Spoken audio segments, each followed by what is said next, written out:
We are also live on the Akuma Mods YouTube channel, and we are also live on the Facebook page, the Twitch stream, the Twitter, all that good stuff. Probably turn off notifications. Let's mute that. All right. So I do see we have some issues here. Welcome back, everybody. I am also streaming. You guys can probably just see it right here. I'm also streaming on the TikTok. So, all right. So we're just kind of going through some stuff here. Let's see what's going on here. Trying to print a miniature in the supports print, but not the guy itself. Okay.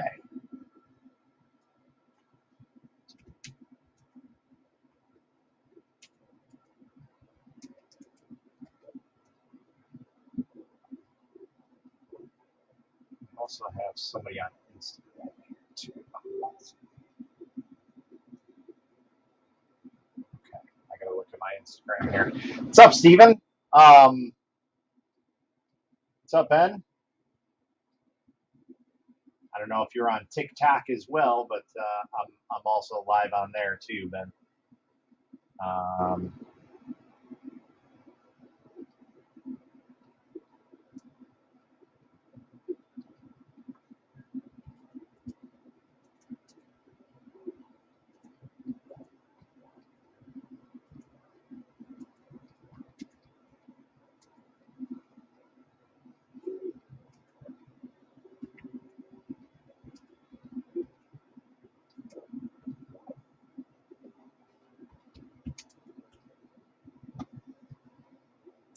What's up, everybody? How's it going? 103 likes so far. That's pretty cool. Yeah, no worries.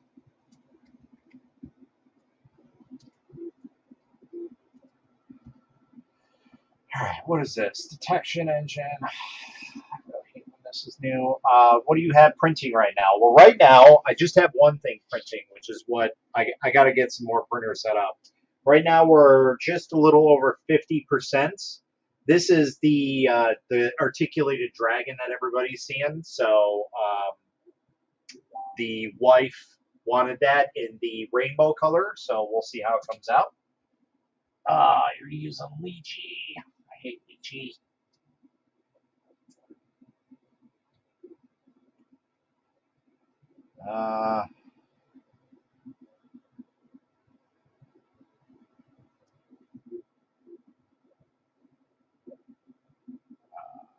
G'day, guys. I need to make one of those if I can. Yeah. Oh, hello, Steven. Steven's multi-stalking, but that's fine. No problem. Yeah. So I have that going. I need to take this off and clean it up. I need to get that printer going.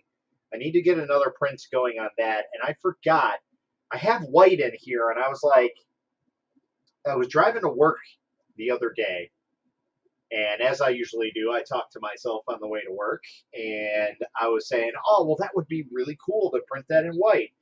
And I got home, and I was like, what the hell was I talking to myself about? I don't remember what I wanted to print that was like, it would be perfect for white.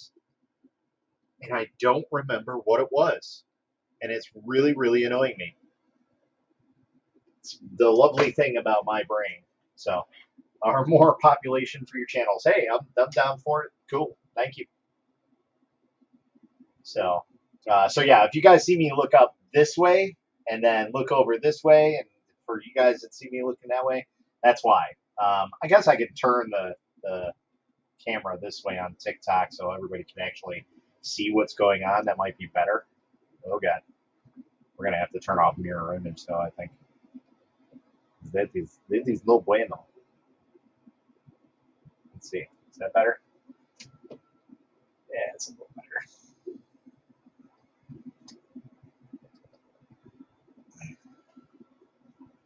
I just ordered 4 500G bottles in different colors and some filters. Got some prints going. Ooh, we got somebody else here. Host invites you to go live together. I'm good.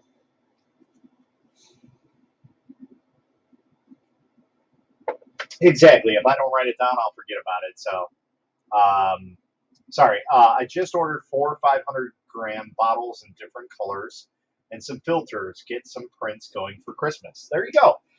The other thing that you can do is you can buy white resin, and then you can go ahead and buy color additives. So everything looks good in white. In resin, your detail is like super lost in resin, unfortunately. So that's the downside with white is like stuff doesn't show up. Like here, I'll show you really quick. And especially in my lighting, because my top light is like way overpowering. So this, like here, like that's kind of cool looking, but it's kind of hard to see the detail. Especially when you're going to try and like maybe paint it, which the chances of me trying to paint something like this is almost impossible.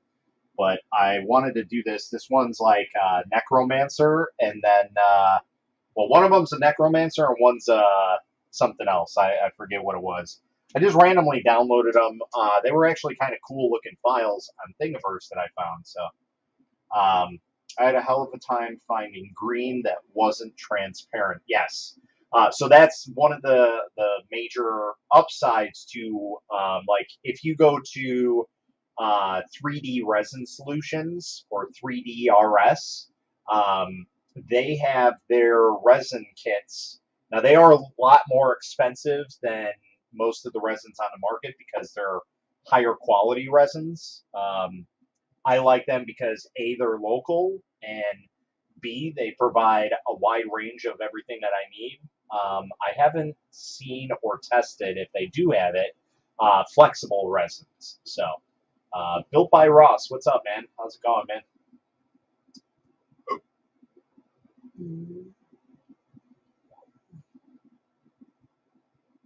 I have before, but it messed with my settings. Who is that?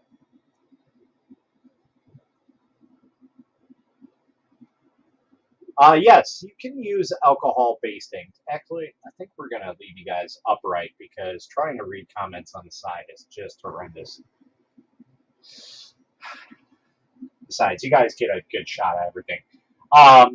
Yeah, so that's cool. Also, Monicure 3D is my secondary backup. And the only reason why they are secondary is because, well, they're based out of Australia.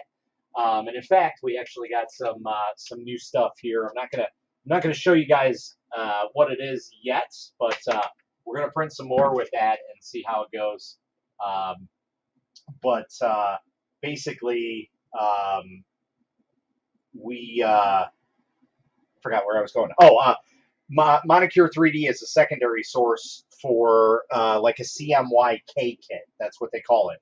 So what's really cool is you can take literally any resin that's white, buy that kit from Monicure 3D, just the dye kits. And I think you can use the alcohol kits that you can find on like Amazon. I'm not 100% sure. I personally never used them. So, yes, we did do the giveaway. We just did it. That's what I just came back from. And basically, we did 3 giveaways, basically. So we did the printer. I did a Creality box, which is like their version of a Octoprint. You could take it or leave it. I personally will leave it every single time because it's a Creality product. And we also gave away a roll of Sunlu petg white. So, but it doesn't matter if you guys were there or not. I announced the winner. They have a week to pick it up or have it shipped to them, whatever. But I have to get in contact with them. So they have a week to do that. I'll be honest, I forgot exactly who won. I took a picture of it. Let me go back into my photos.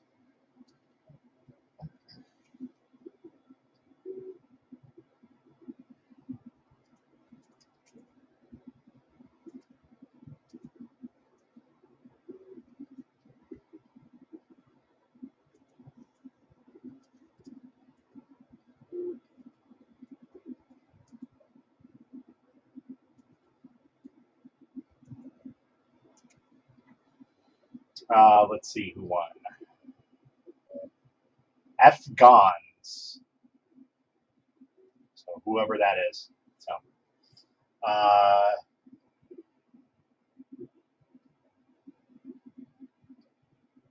oh, Steven's on Twitch too. I think you're like one of 3 people that are following me on Twitch, Steven. That's something that I just kind of added in there. I didn't even,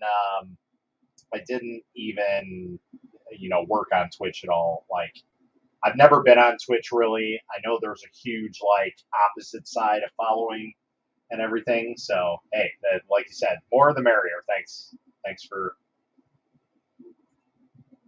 putting it up there. So, but yeah, basically, I'm gonna drink a little bit more coffee. Well, it's not really coffee. It's kind of like a hot chocolate mix. So if anybody's ever got a Dunkin' Donuts by them, the drink of my choice is, I'm not a coffee drinker at all. It's very, very rare that I will even touch coffee if it doesn't have like literally a pound of sugar, and I mean that in a literal sense.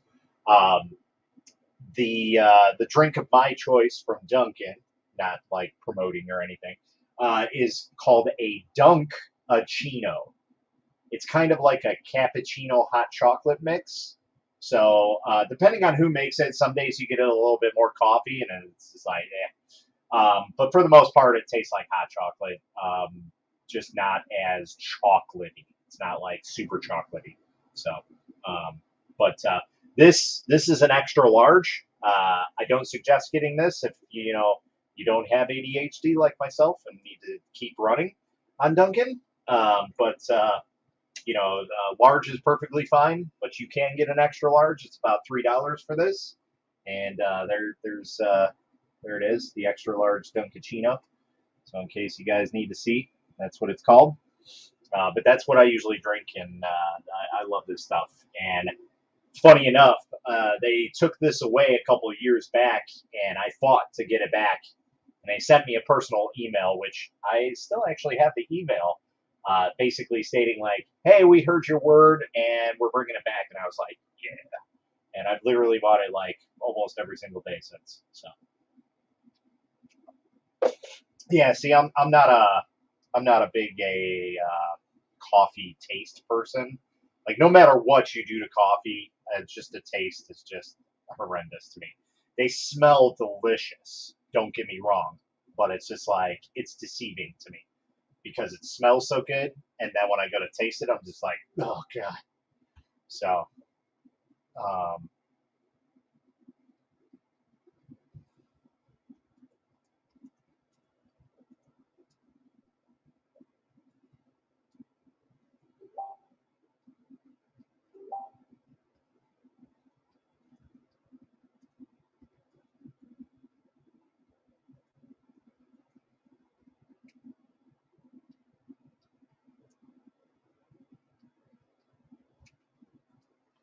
okay, they can have their boiled bean juice.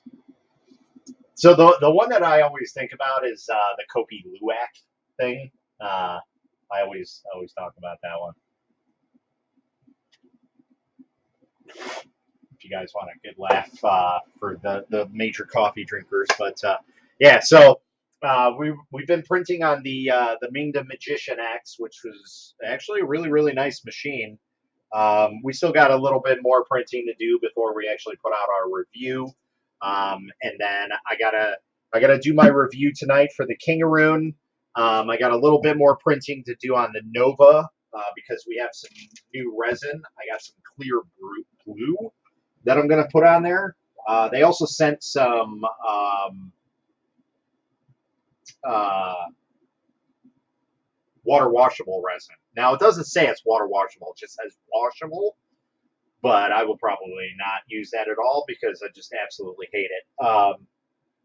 But yeah, we got the review to do on that one.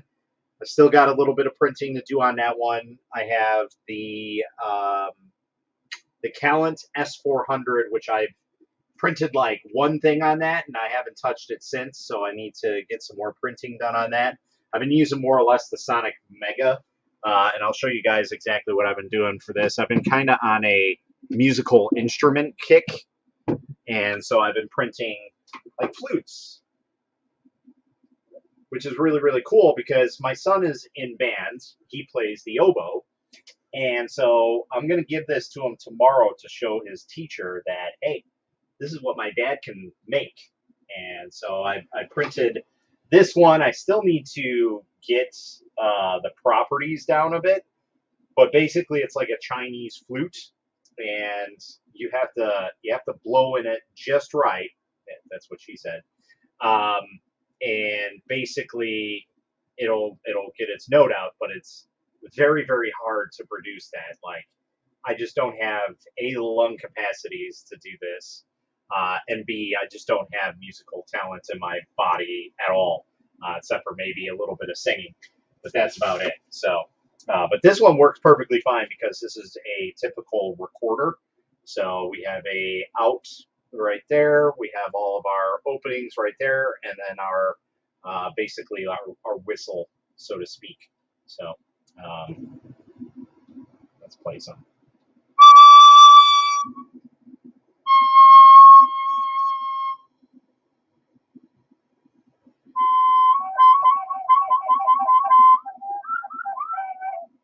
Now, I did print an Ocarina of Time, but my daughter subsequently got a hold of it, and yeah, it fell on the floor and broke. So I don't remember what I did with it. I think I tossed it out because I thought it just chipped one piece, and it chipped a bunch, and I couldn't find the other piece. So I just ended up getting rid of it because, of course, the piece that she broke was the piece that you blow into, and so it kind of made it useless. So, but yeah, I've been kind of on a kick with that lately. Trying to find some instruments and maybe, go down a path of, hey, maybe doing some donation to like a musical thing, and maybe getting some more people on board and basically donating at least recorders to like a charity or something that we can get onto. But that's something I'll think about more during the beginning of next year or so. But that's pretty much where we're going to leave that. Let's see here. Yes.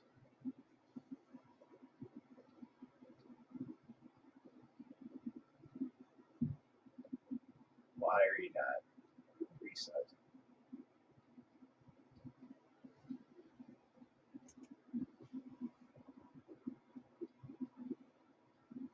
Oh, there we go. So yeah, that's basically what I've been doing. This one I printed, and I have to look at it because I have no idea how to even play it.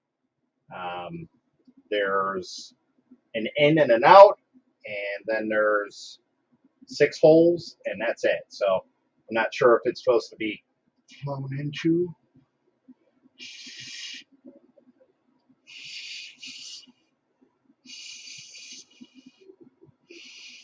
or what, but hey, we'll take a look.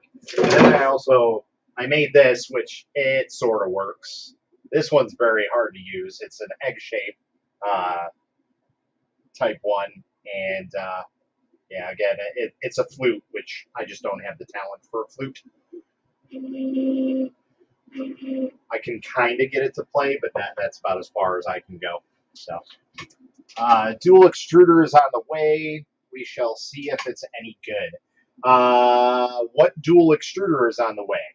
What printer are you getting?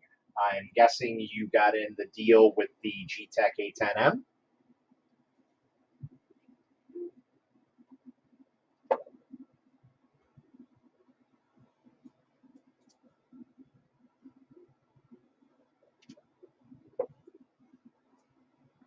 Oh, so to go back to the Mingda Magician X, so we had this filament that was a Amazon return Yusu filament, and it turned out pretty good.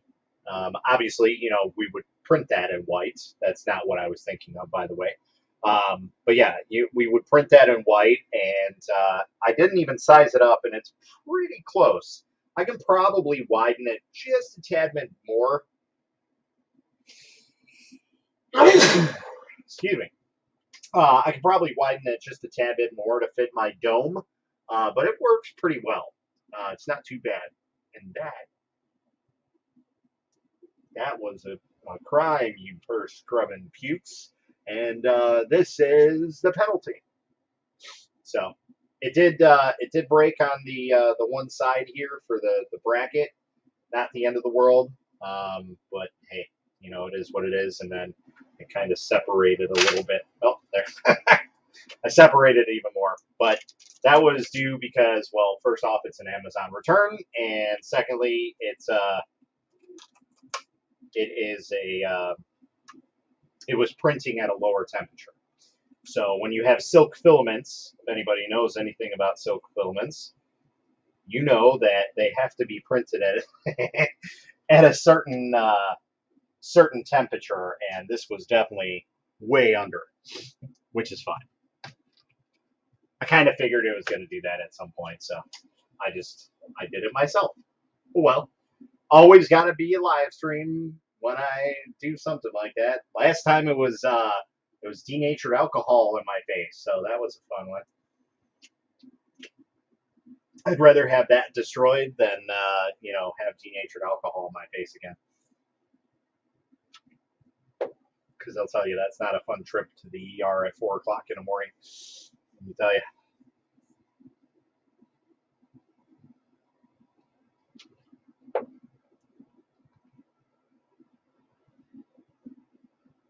How do you get started getting Amazon returns from companies?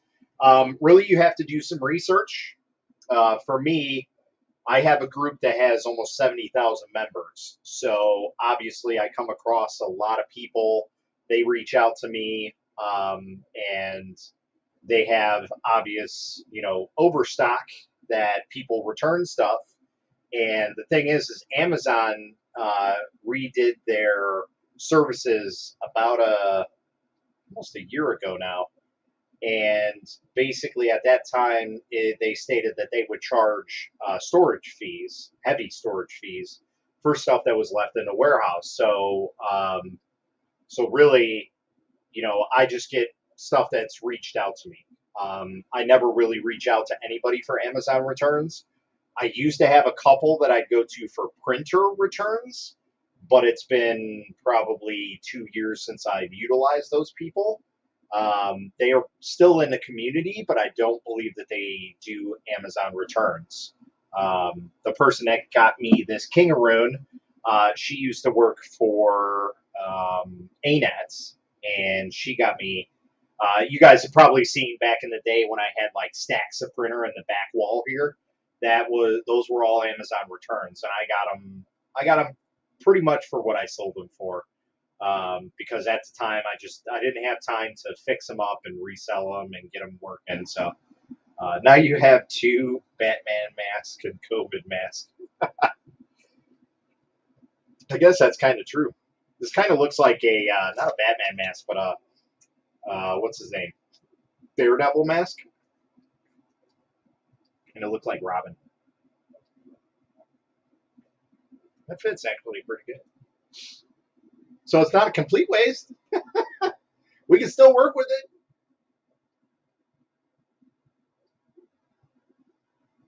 You got some. So, you got some of the return printers. That's kind of cool. But yeah, so that's basically what it is. And I don't get too much reach out from the for the filament stuff anymore. Yusu is a company that basically sends me their stuff all the time. Who is it? It's Sunlu. Sunlu sends me all their stuff all the time, but it's usually their subsidiary. Because if you guys may or may not know, eSun owns Sunlu. Sunlu's so basically the way that I can describe it best is take, for example, car companies. Okay, let's talk about Ford. Ford has Lincoln. Lincoln's their tier up. Or if you want to do Chevy, you have Cadillac, right? So that would probably be better to do it that way with GM. So you have GM, which has GMC, Oldsmobile, Chevy, Cadillac, and a whole slew of others, right? So eSun basically gets their company, that's GM, and then they have other brands, subsidiaries that are all rebrands of their different levels of filament. So Sunlu is kind of like their lower end of filament. So that's why you see a lot of stuff that's branded as eSun and it's also Sunlu. It's because it's the same company. And that's the same thing. So then there's Sunlu, there's JO, there's 3D Warhorse, and like 30 other ones. Yes, even the ones that you guys used to love and have. Hatchbox was made by eSun. We didn't find that out until recently. Then there was Amazon Basics. That was basically a rebrand of Hatchbox, which again is a rebrand of eSun's higher end filament. And that's basically, how most of those work. But you can easily tell who is who. So, all right, Matt, you have a good night, man. Thanks for stopping in. eNotepad, yeah, there's another one. That's one I used to use all the time. eNotepad. They used to give me stuff all the time. They used to send me stuff. You want to get free stuff? You just got to reach out. That's really all you got to do. Much like everybody else, I started out with nothing. I started 3D printing about 4 years ago, and I didn't know anything. And I got into 3D printing, and basically we started getting 2 printers, then went up to 15 printers, and last I knew it was we were up to 20 printers. I think even at one point we had 25 FDM printers. But basically, I built my group, and that group is almost 3 years old. It's like 2.5 right now. It'll be 3 years this March or May. So I'm hoping we hit 100,000 users there. But we've cracked down quite a lot on the group and who's accepted and who's not. So who won? That's a very good question. And the person who won is F Gons. He is on the YouTube. So that's who won the under 5. Did you get the laser the wife got you together yet? I have not. As you can see, that's lowest priority because technically that's a Christmas gift. It was supposed to be, actually. So that's kind of like lowest on my list. But I still have all these review stuff that I need to get done and over with because I need to make room in the back there. And so you guys see all this stuff. If I went into that room and I pulled out all the stuff that's back there, you would be like, holy cow, dude. Like, I have literally a print farm in boxes. I have somebody's print farm in boxes. Now, whether it be resin printers and FDM, there's a mix in there. But I literally have everything that I need to start another print farm if I wanted to. At least an FDM for sure. And add in a couple more resin printers, which I absolutely don't need to. I have 1, 2, 3, 4, 5, 6, 7, 8, 9, 10. 10 resin printers out here right now. I have 11, 12. So I have 2 more in boxes, I think. Maybe 3. 3 more resin printers in boxes. So, that are not even out here that I need to do reviews on. And then, like I said, I got an FDM printer. So I have 1, 2 set up. So I have this one and the Viper, which the Viper will never get torn down or sold. That's going to be staying here for a while. That is a great printer. It's got a volcano hot end.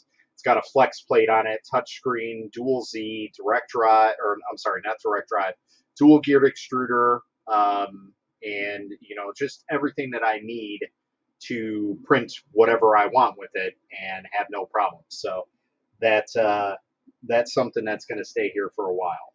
It's a great printer. If you guys are looking for basically a one and done printer, that's what you want to go with. So.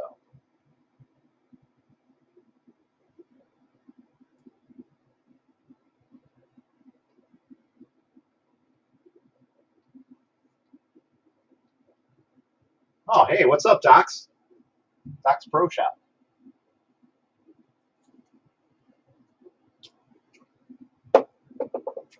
All right, so now we're done with that.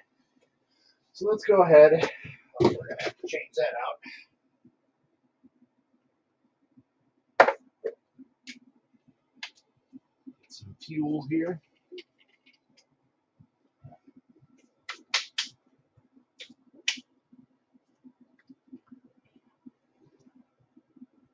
All right.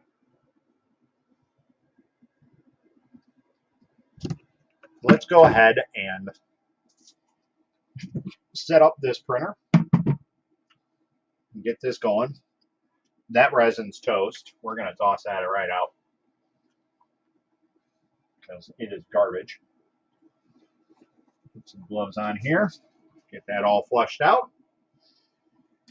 And then we'll see what we're working on. I have a file that's been requested from an old friend of mine. And we're going to try and get that up and running. And see if we can get it printing for him. It is quite toasty down here.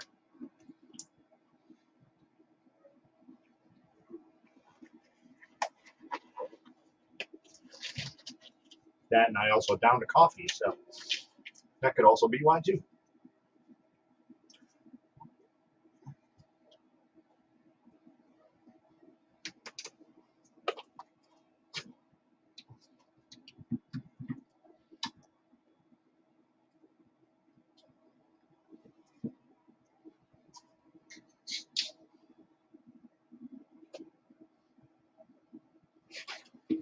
We're just gonna let that drip in there.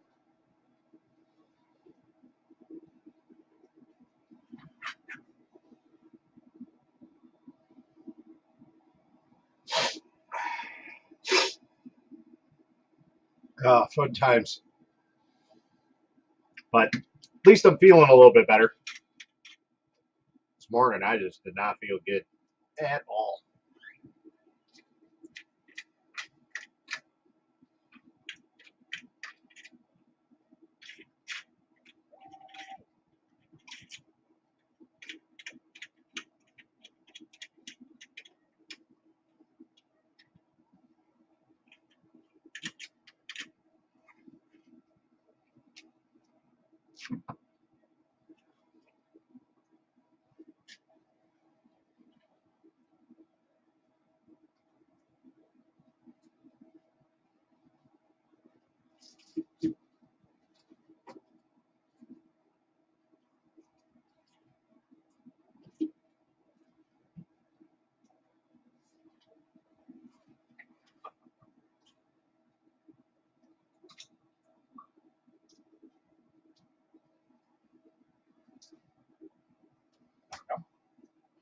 Let that leak out for a little bit.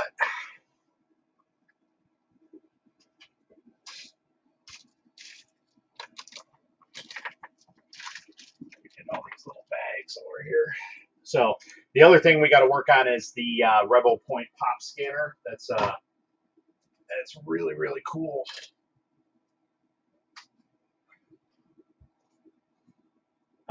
Bethany is my daughter, has her own Ender 3 and lives an hour away. She will be happy.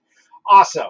I kind of figured, because I'm like, the last name matches up, and, I kind of figured that's what it was. So, yeah, hopefully you guys can utilize that petg white better than I can, because I'll be honest, it's been a long time since I've used petg, probably 2 years, maybe longer. It's just not something that I do. PLA works perfectly fine for me. And like I said, if I need something that's heavier duty, I usually use my resin printers for that. Or I source it out as ABS, because what's the point of having, an in-between filament when ABS is going to be far superior in terms of longevity and heat resistance and everything over anything else. So, you know, basically that's what I usually do. So.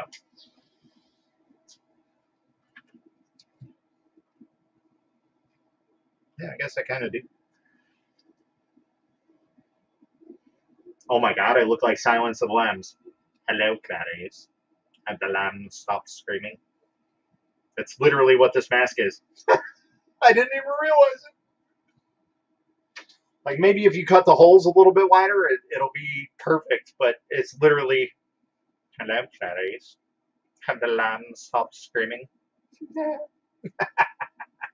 So, not a total failure. So we have like a Nightwing type thing going on. I'm Batman. Who are you? I'm Batman.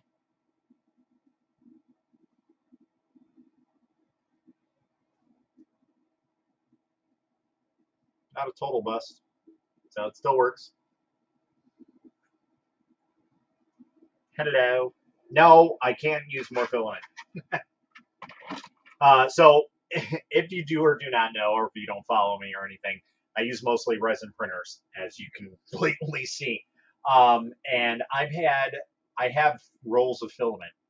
When I say I have rolls of filament, I have rolls of filament that I will probably almost never get to.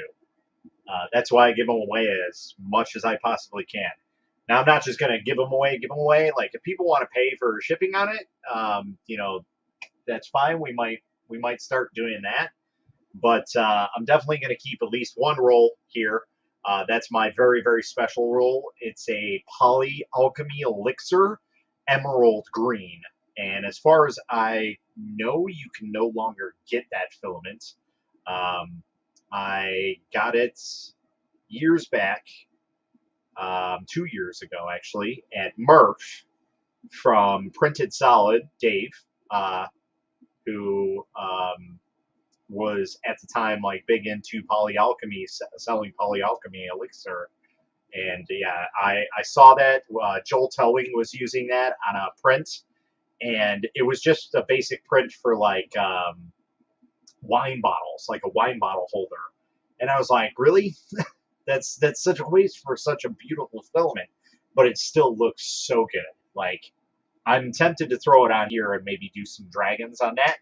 That would be really, really awesome. I think that color would just be amazing in that. So maybe we'll, once we finish up this spool, we'll pop on the polyalchemy elixir, because that is just, it is an amazing, amazing filament.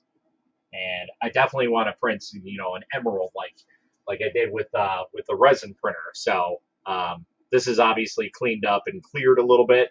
My first time actually sanding a print down and clearing it, so it's not the greatest, but it's pretty darn cool.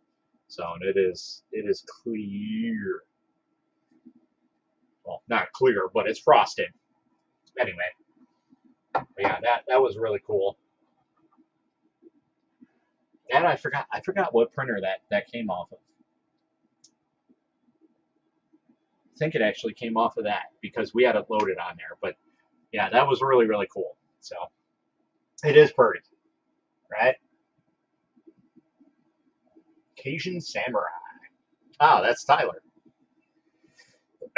Or Ty. Sorry, not Tyler. We were also live on YouTube, on the group, and everything else. So.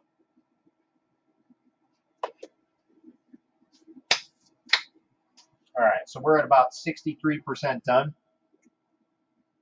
And it's not looking too bad. We're printing at 210, so maybe this will be a little bit better. The print quality is kind of so-so, but it should come out just fine. We got a little bit of stringing here and there, but that's to be understandable with something that has that's an open container basically. So, all right.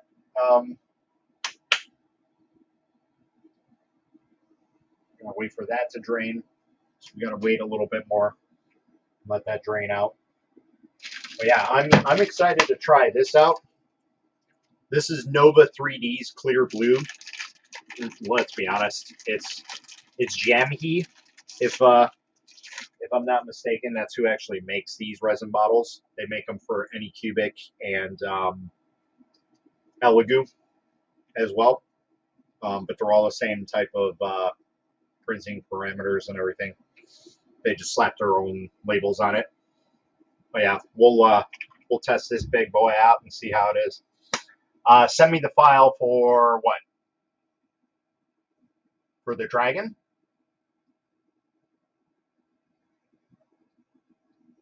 Yeah, this is the blue resin. So I don't have it out yet. The dragon file is actually on Cults 3D. It's about $4 to purchase it. So if you want that. Best and easiest to use 3D printer. It's really going to depend on your budget. But personally, if you want to go as cheap as you possibly can, the Voxel Lab Aquila X2 is probably the best bang for your buck. So, yeah, so Cults 3D, you can go ahead and download it from there. But yeah, it's like $4, and yeah, not too bad. I mean, I'm gonna print a couple of these. I'm gonna actually contact the seller and see if maybe we can sell those, because I know I seen some people trying to sell them, but I saw that there was a copyright on them.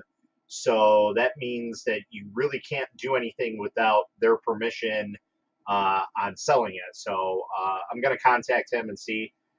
Ender 3. I personally, and as anybody else knows, I am against an Ender 3 in all aspects, 100%.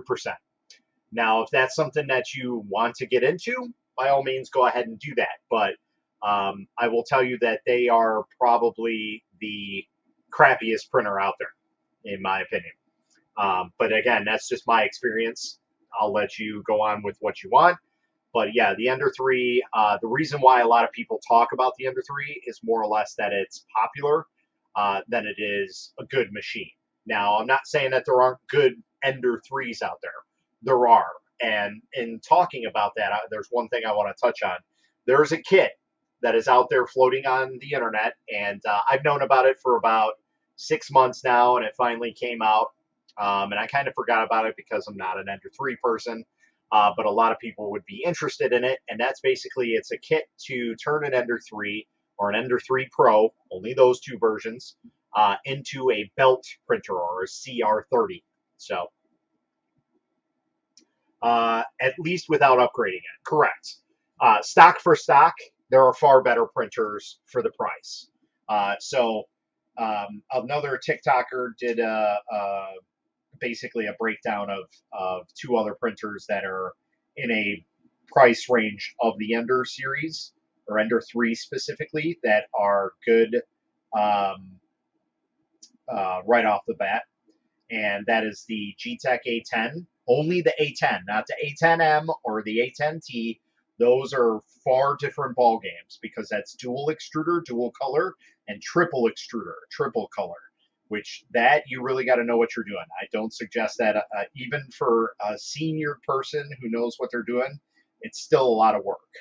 It's better to go out and buy a really cheap printer and then get like either an MMU or a Palette Pro. That'd probably be a better investment for you for multicolors, in my opinion.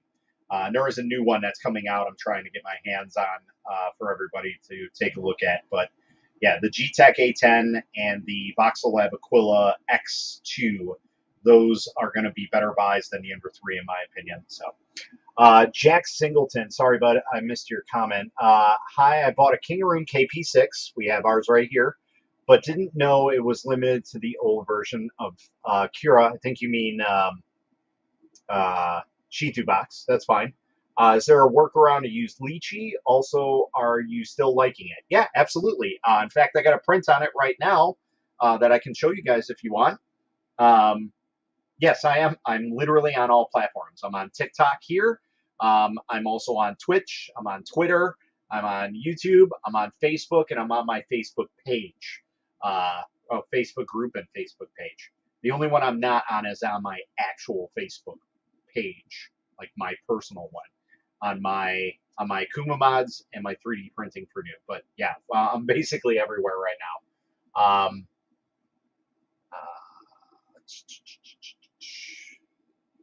I know that's why I said it. Okay, so yeah, so it is limited to the older Shitu box. That's not the end of the world, unless you have different printers that utilize the newer Shitu box, and that kind of stinks. But you can still install Shitu box 1.1.8, I think it is that the Kingaroon uses. And the reason why the Kingaroon is limited to that is because after 1.1.8, Shi2Box locked up all their machines. So most of these machines required software updates in order to utilize the new Shi2Box, and that's because they are now locked. This board is not a Shi2 board inside the Kingaroon, which makes it even a different buy than like an Elegoo Mars or an Anycubic Photon. It'd probably be more comparable to a Photon, but it's still a better buy than any of the other ones in its price range, in my opinion, or the Voxelab Proxima.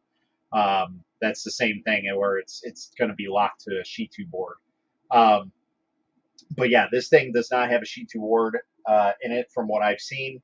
So with that, Lychee, I have not tested it on Lychee. I do have Lychee, and I don't see why it couldn't, because it's just a .ctb file.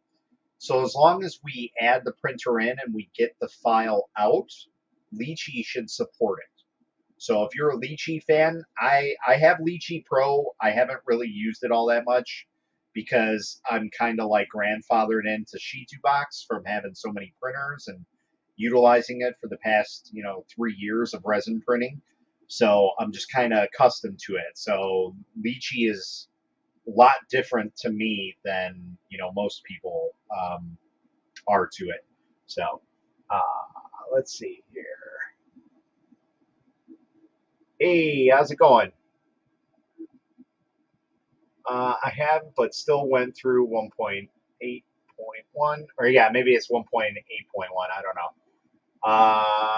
Favorite kind of spaghetti? Not filament spaghetti.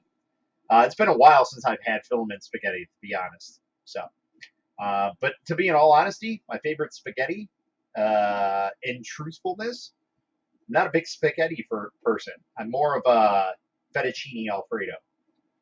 Yeah, Olive Garden, real Italian food. Sorry, I just have to do that. It's too funny. My wife's half Polish, half Italian, so when I say that, it just cringes. Taco. Oh, that sounds delicious right now. I haven't had a taco in a long time because about 2 weeks ago, I went to go and get tacos at my backup taco place because my go-to taco place moved away and they're not open late. So my backup taco place, which is only 10 minutes down the road, is open till 2 o'clock. Well, 1 o'clock every day, 3 o'clock in Fridays and Saturdays. They gave me some tacos and the meat tasted bad. Like it had a terrible taste to it. So I spit it out, and I haven't been back to a taco place since. So it's kind of disheartening. So it's kind of strange because usually I have tacos at least once a week. So if you were going to buy yourself the Creality Helix Sky for Christmas and then saw the Sonic Mini 8K, which printer would you lean towards getting? That is a really, really hard question, especially if both of them were on the market. But in all reality, at the end of the day, the Creality Helix Sky is going to be a better buy. Now, when I say that, don't think that I mean like I love Creality. I don't. And it's funny enough because those printers are not made by Creality at all. They're made by a company called Pio Next. P-I-O Next. They also make their wash and cure station. So literally every resin part, printer, resin, that company makes for Creality. So Creality does not make any resin products at all. They outsource that. And I'm pretty sure most of their new machines are outsourced as well. I have not confirmed that 100%. I know for sure that the CR6 is. So anyway, the difference between the Sonic Mini 8K and the Helix Guy are vastly different. First off, the Helix Guy is a far bigger printing volume over the Sonic Mini 8K. The Mini is going to be the new standard for small printers, which are going to be just under a medium-sized printer. So the Helix Guy is a medium-sized printer. That's your Elegoo Saturn, your Voxelab Proxima 8.9, your Epax E10, your Frozen Sonic Mighty, which even that's a little bit above that. But yeah, most of those medium-sized printers, the Anycubic Photon Mono X, that's all in those same categories. But the Helix Guy is going to be a far better buy, just because it's got a far superior board. It's not locked down to Shi2 box, so for those looking for a non-Shi2 board printer, that's a selling point for that.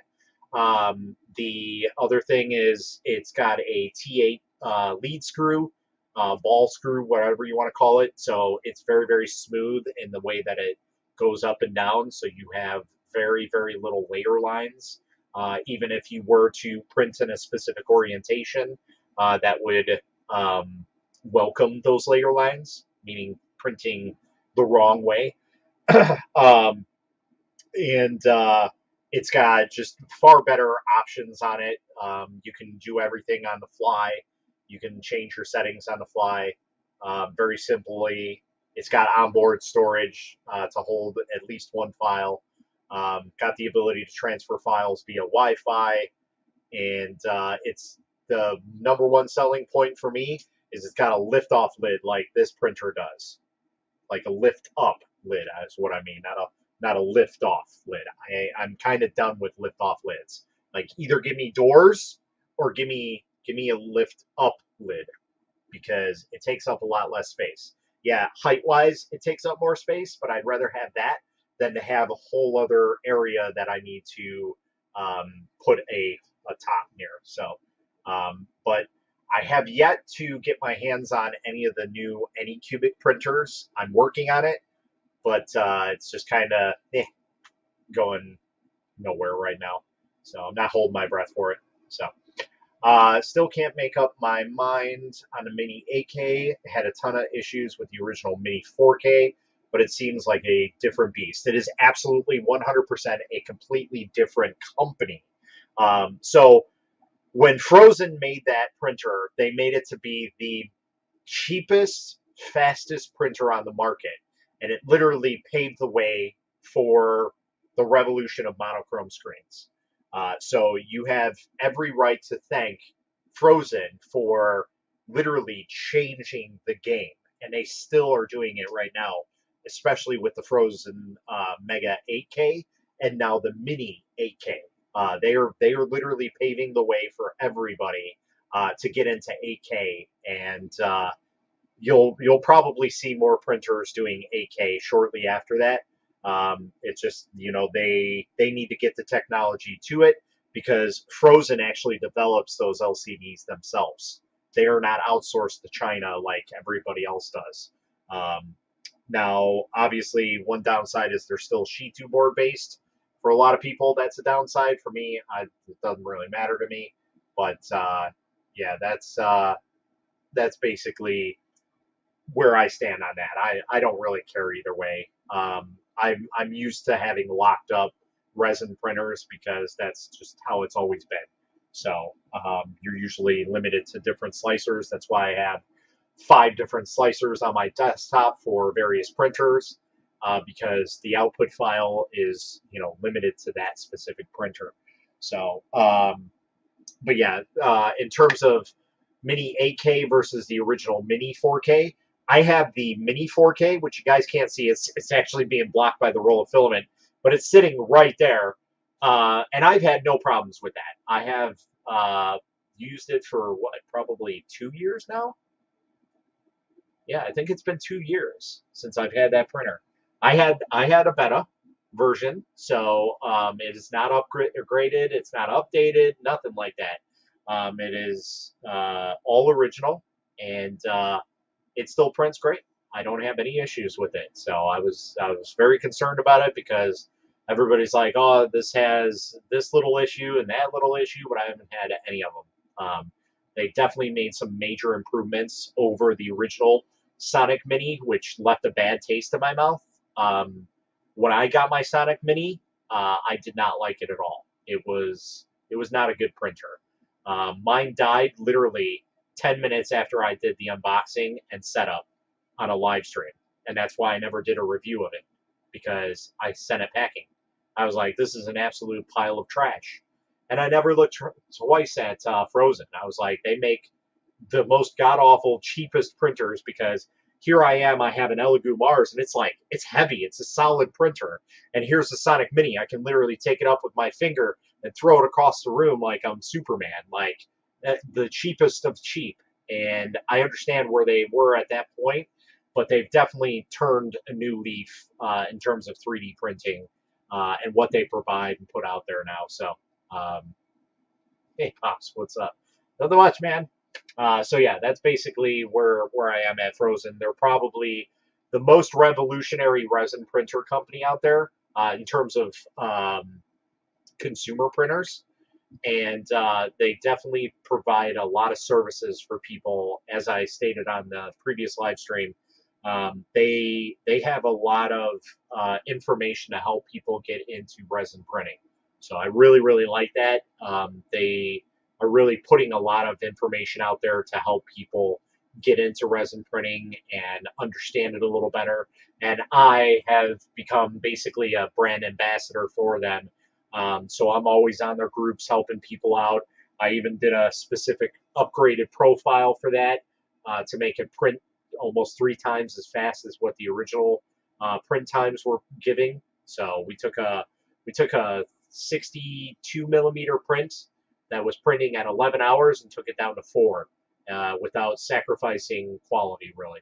So maybe just a little bit, but not enough to really like notice. It's like the difference in quality 2K versus 4K. That's basically the difference. Like the only way you're going to see it is with a macro lens on a camera, you know. And there's my nose again going back up. So let's see here. That sucks. I used to watch you back in the day, and you always was getting tacos. Yeah, man. That was something I used to do, and my taco place moved away about a year ago now. And I was going to say a couple months ago, but it's been about a year now, and it just hasn't been the same. First off, they changed their tacos. They're still good, but they're missing a main ingredient. They changed the cheese on the tacos, and that was like a huge additive to the taco itself that just made it far superior than anybody else's. So that was one major downfall is they changed the cheese. It wasn't a huge like deal breaker for anything, but it definitely did change the flavor of it. And then secondly, they used to be open till like 2, 3 in the morning, and now when they moved, they're open till like 9 o'clock. So major change there. So I'm a night owl. So as you guys can see, I'm on here talking to you guys. So what's your workhorse resin printer, the one you use the most? That's really a good question, because as of right now, they're kind of even, just because of like the reviews I've been doing. But I will say the one that has the most use is the one that's right behind here. That's literally a miniature version of this, and that's my Weebox 130. That is a industrial grade printer or a dental printer. It's probably like an in between of like right on the edge of dental and right on the edge of industrial, where it's like they're kind of meeting, but not. They're still not one or the other. It's kind of like the in between, the void, so to speak. That one definitely has the most hours out of it. I just switched the screen out of it after 3 years of printing, finally, and that is an RGB printer. So that prints 2 to 3 times as slower than any of these other printers. But like I said, I do have a new version of this that's basically the same. It's under a different company name, but it's essentially the same printer, same slicer, just a different name. And yeah, that's basically where it's at. And that is a 5K resin printer. It's a 10-inch screen. So its build volume is like 215 by 192 by 245, I think it is. So, and yeah, that thing's nice, but I think we gotta tinker around with the profile on that because it is a little slow right now. So, but that's definitely my workhorse, and this will probably be its replacement. And sadly retire the good old Wii box, but who knows? Maybe I'll still keep it around. It's a really hard printer to get rid of. I just got rid of the WeBox 215 because with this thing, it's literally the same thing, but the WeBox 215 came out to about here, so it was about a printer and a half long, and I didn't need it anymore because this is newer technology. It's the same printer. It's literally the same build plate, same VAT, same everything on the internals, same C channel and everything. Like that one is for sure. But as of right now, workhorse wise, the one that's seeing the most hours out of anybody is this big bad boy, and that's just because of the sheer volume on it. Like I said, I've been doing a lot of work with instruments, flutes specifically, and those are really cool, and those print very easily on that printer, no problem. What the last one that I did was 11 hours and 52 minutes for something that was this long. Like that's pretty big. Like what is this? This is get our tape measure out. 12, almost 13 inches.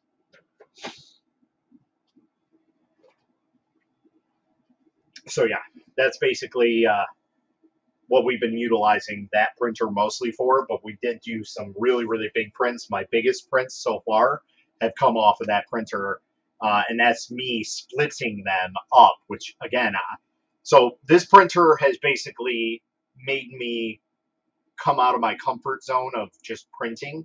I've always been a person where, hey, if I can print this in one go, I'm going to print it in one go.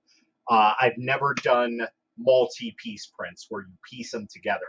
I've never done that. I've never liked that because with resin, there's too many variables. If you support it just a little bit too much this way, or a little bit too much that way, or just orientated in the wrong direction, that hole, that punch that goes into that block, the key basically, can be off by like a quarter of a millimeter, and that can throw off the whole thing. Now, I've learned to slim that down if that's the case, so we can always play with it, but that was something I always was worried about, and I was like, how am I going to do that? So with this printer, like I said, it's brought me out of my comfort zone. We printed big items. We printed, we've adjusted settings, which I've never done in Sheet2Box. I've never ever touched machine settings. I've always just let it print, let it do its thing, and just change the exposure times per the bottle of resin that I'm using. I've never actually changed or done anything with machine settings on how fast or how slow a machine performs. But when this thing first came out, I was like, dude, this for a full build volume, it's 64 hours. I'm like, that's insane. With my settings, if I put that same 64-hour print on there, it would probably cut it down to like 20 hours, maybe 24.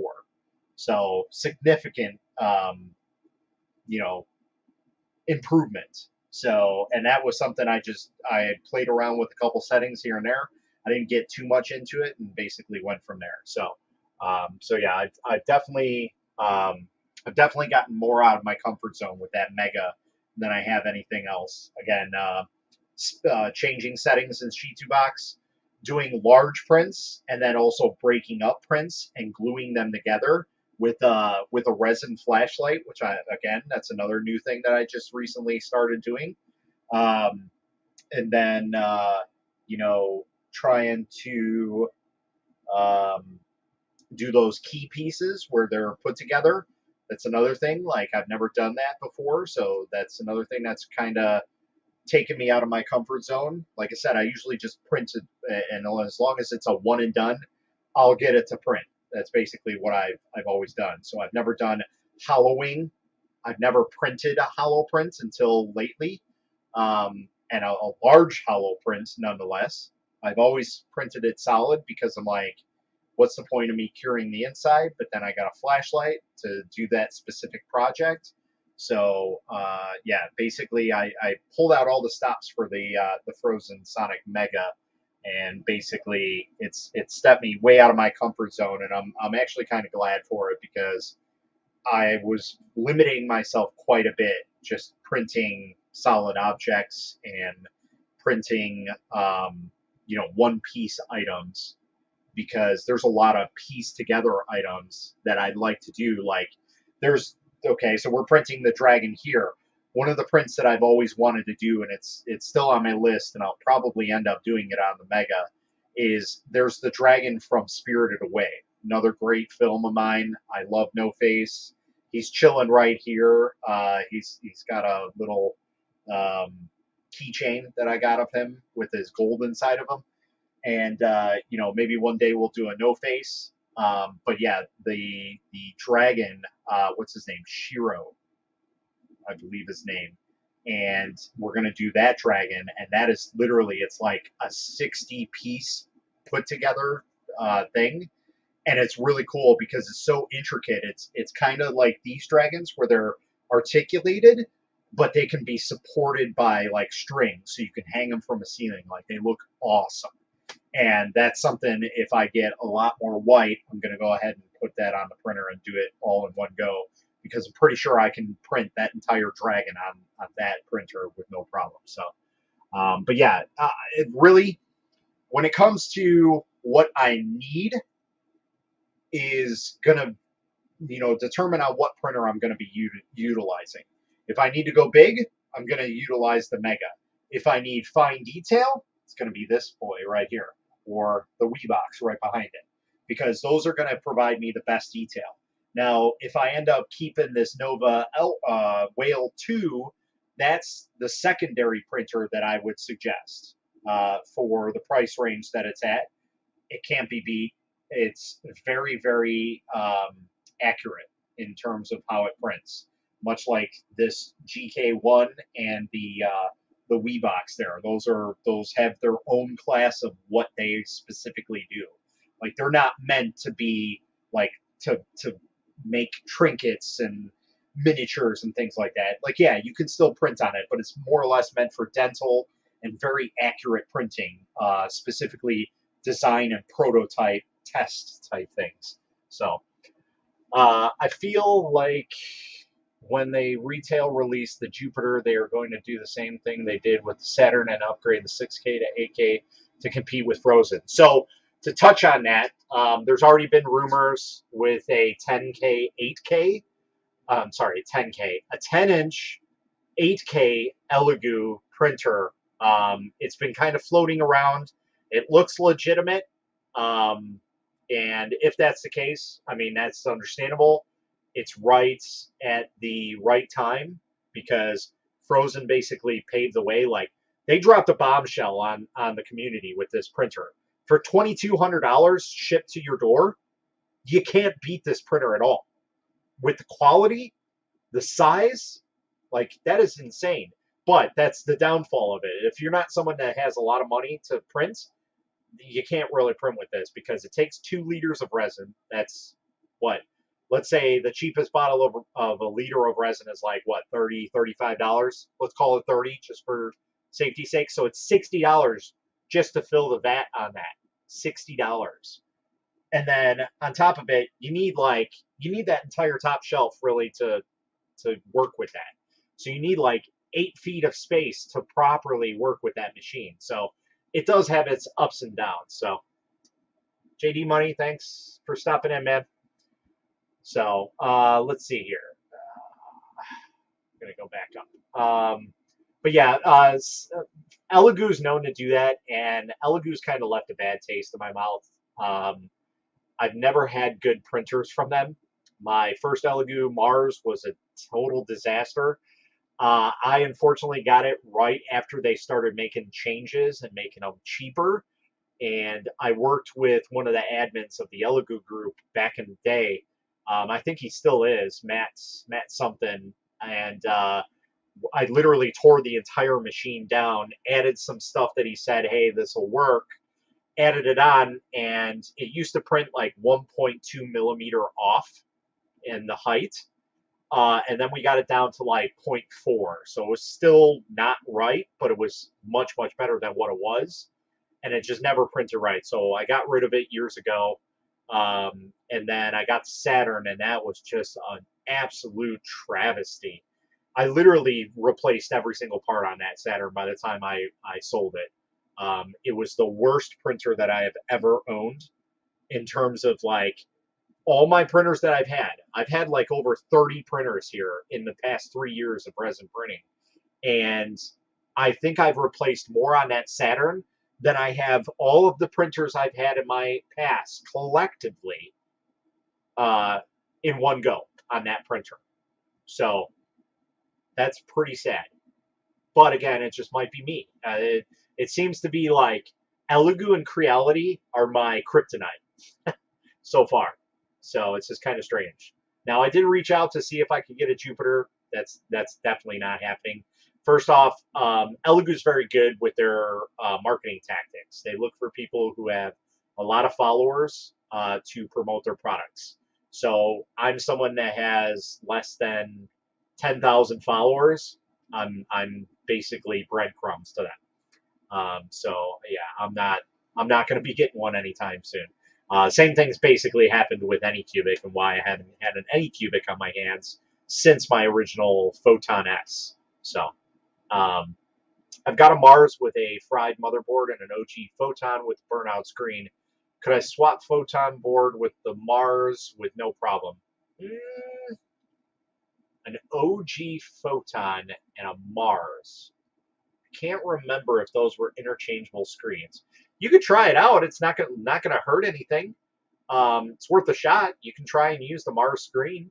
The worst thing they'll do is it'll just have a black screen. That's it. But I will say, if you have an OG Mars with a burnt out screen, you might want to look at doing the upgrade. They have a monochrome upgrade. I believe photonsters.org has a monochrome screen upgrade. That is a great addition to that printer. Now, granted, it's only 1080p, I think, but still much faster times, and you're just going to have a better printing time with that screen. So I'm going to sneeze here. My cold. Excuse me. All right. Yeah, most likely 8K. Loving my Mega 8K so far. Did you ever get the custom profile for Sheet2Box free? Well, technically, my profile works for Sheet2Box free.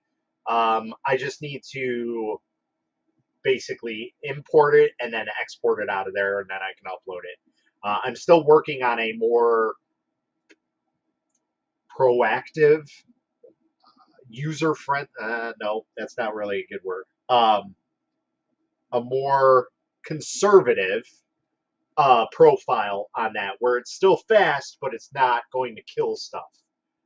So I am still working on that. I need to get some more printing going on it. So Jack Singleton, just get a Sheet2 board. Yeah, that's another thing you can do.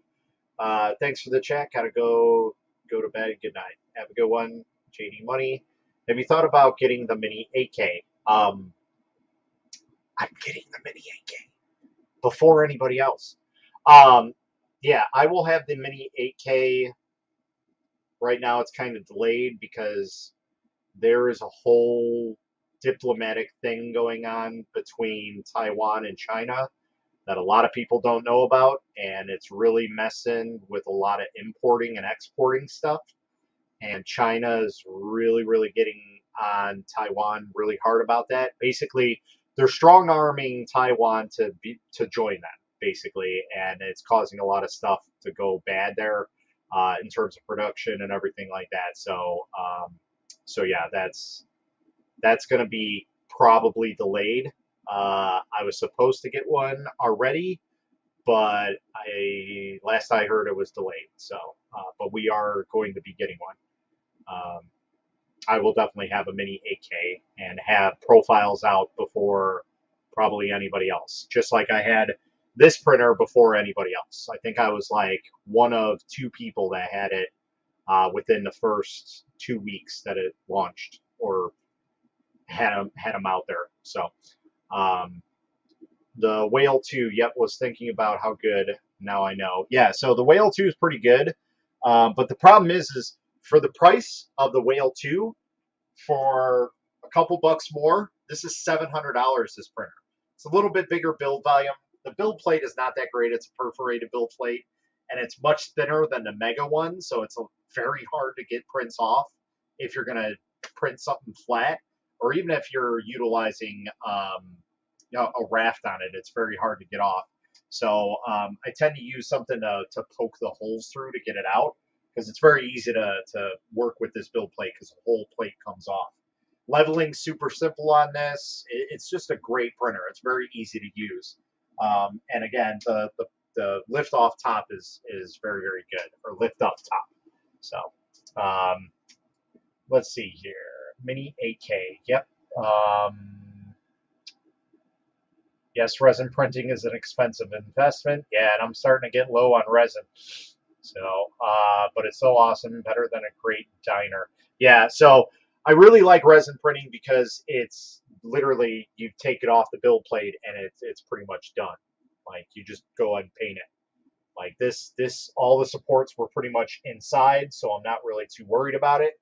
Nothing was really outside. Like, there was a little bit on the corners here, and maybe a little bit in the eyes, but everything was from the inside. So all I did was just take it and pull it off, and everything pulled out in like an instant. And this is water washable. This one's actually pretty good. So Ministry of Resin is actually holding up so far. So we've already had our temperature fluctuations here. So they're already holding up much better than any of the other water washable stuff that I've utilized. So if you guys are into water washable, I do suggest the Ministry of Resin stuff. It's probably one of the better ones if you are going to use it, but I still don't suggest it over regular resin. So resin, who has a Mini 8K? Nobody yet, but I will. I have a Mars 2 Saturn, but just bought a Mono X. I may be lucky with my Elegoo's, but I am excited to see the difference between an Elegoo and Anycubic. So the major difference between an Elegoo and Anycubic is Android-based boards. So they are not locked down to Shitu boards, Shitu box like Elegoo is. Now, when I say that is if you upgrade them or update the Elegoo printers to work with the newest version of Shitu box, you're automatically locked to Shitu box. So that means you can't use Lychee, you can't use any other slicer, basically. Whereas Anycubic, you can use anybody because they're Android-based, much like the Nova 3D Whale, the the WeBox 130, and the GK1 Uniformation Printer. But those are still kind of locked down because of the proprietary output file that they have. Not too many people support those, unfortunately. So, but yeah, Anycubic, as far as I can tell, have better parts in their printers. And Anycubic has really been the leader for the budget resin printers. The Photon came out, it was like $700, maybe $800 when it first came out. So it was still very, very expensive, but I mean, they were the only one on the market for almost a year and a half, I want to say, before Elegoo even stepped in. And then when Elegoo stepped in, I had a high-end printer at that time. I had a Hyea SQ1, which used nano DLP, which was like, it was like a Geo Metro versus a Bentley. Like, the stuff that it came with was just insane. But it was like me learning how to be a mechanic with a Bentley as my car to work on, that type of thing, or a car that was 10 years from the future trying to work on it, that type of thing. So, what's up, D-Dude? I was thinking Mono X, but the GK1 or the Whale 2. Yeah, those two. I suggest that. If you want a little bit better bang for your buck, this has a bigger build volume. But the Nova 3D is a really solid printer.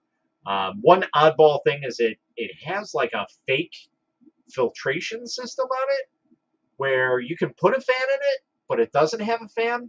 It's very, very strange. I don't know why they did that, but yeah, Nova. So the same thing back when I had RGB printers 2 years ago. My top ones were my Weebox printer, and second would be my Nova Elfin 3D. Nova 3D Elfin. There we go. So those were my two go-to printers for anybody. Like they were top of the top. So, this again is kind of cool. Like, they didn't even bring a USB drive with this Nova. Everything just kind of sits on there. It's got a very unique operating system on it, totally different than anybody else's. So, the look is way different. So, if you're used to like Anycubic or Shitu baseboards, it's going to be kind of like alien-like to you in terms of how things work. But it's a really, really nice printer. It's got dual Z. The only oddball thing about it, besides that that filtration thing, is the way that the build plate sits on it is just kind of weird to me. I'm not a big fan of it, but the leveling system is far superior than like the Saturn. That's one of my biggest downfalls for like the Voxel Lab printers and the Mars printers and the lower end photons. Is they have the ball joint system, which basically it's like you unscrew it and then it pops out and then it's just like it's hanging there. It's like this, and you don't really get a true grip on it because those bolts can slip off of that ball joint and it just becomes loose over time. So whereas these printers that I usually have are 4-point leveling system, so that's 2 screws and 2 screws. They will never ever come undone. And this thing will never, ever, ever be touched undone because this plate disconnects from the complete leveling system. So unless you bend this build plate, that's the only time this printer will ever come unleveled, ever.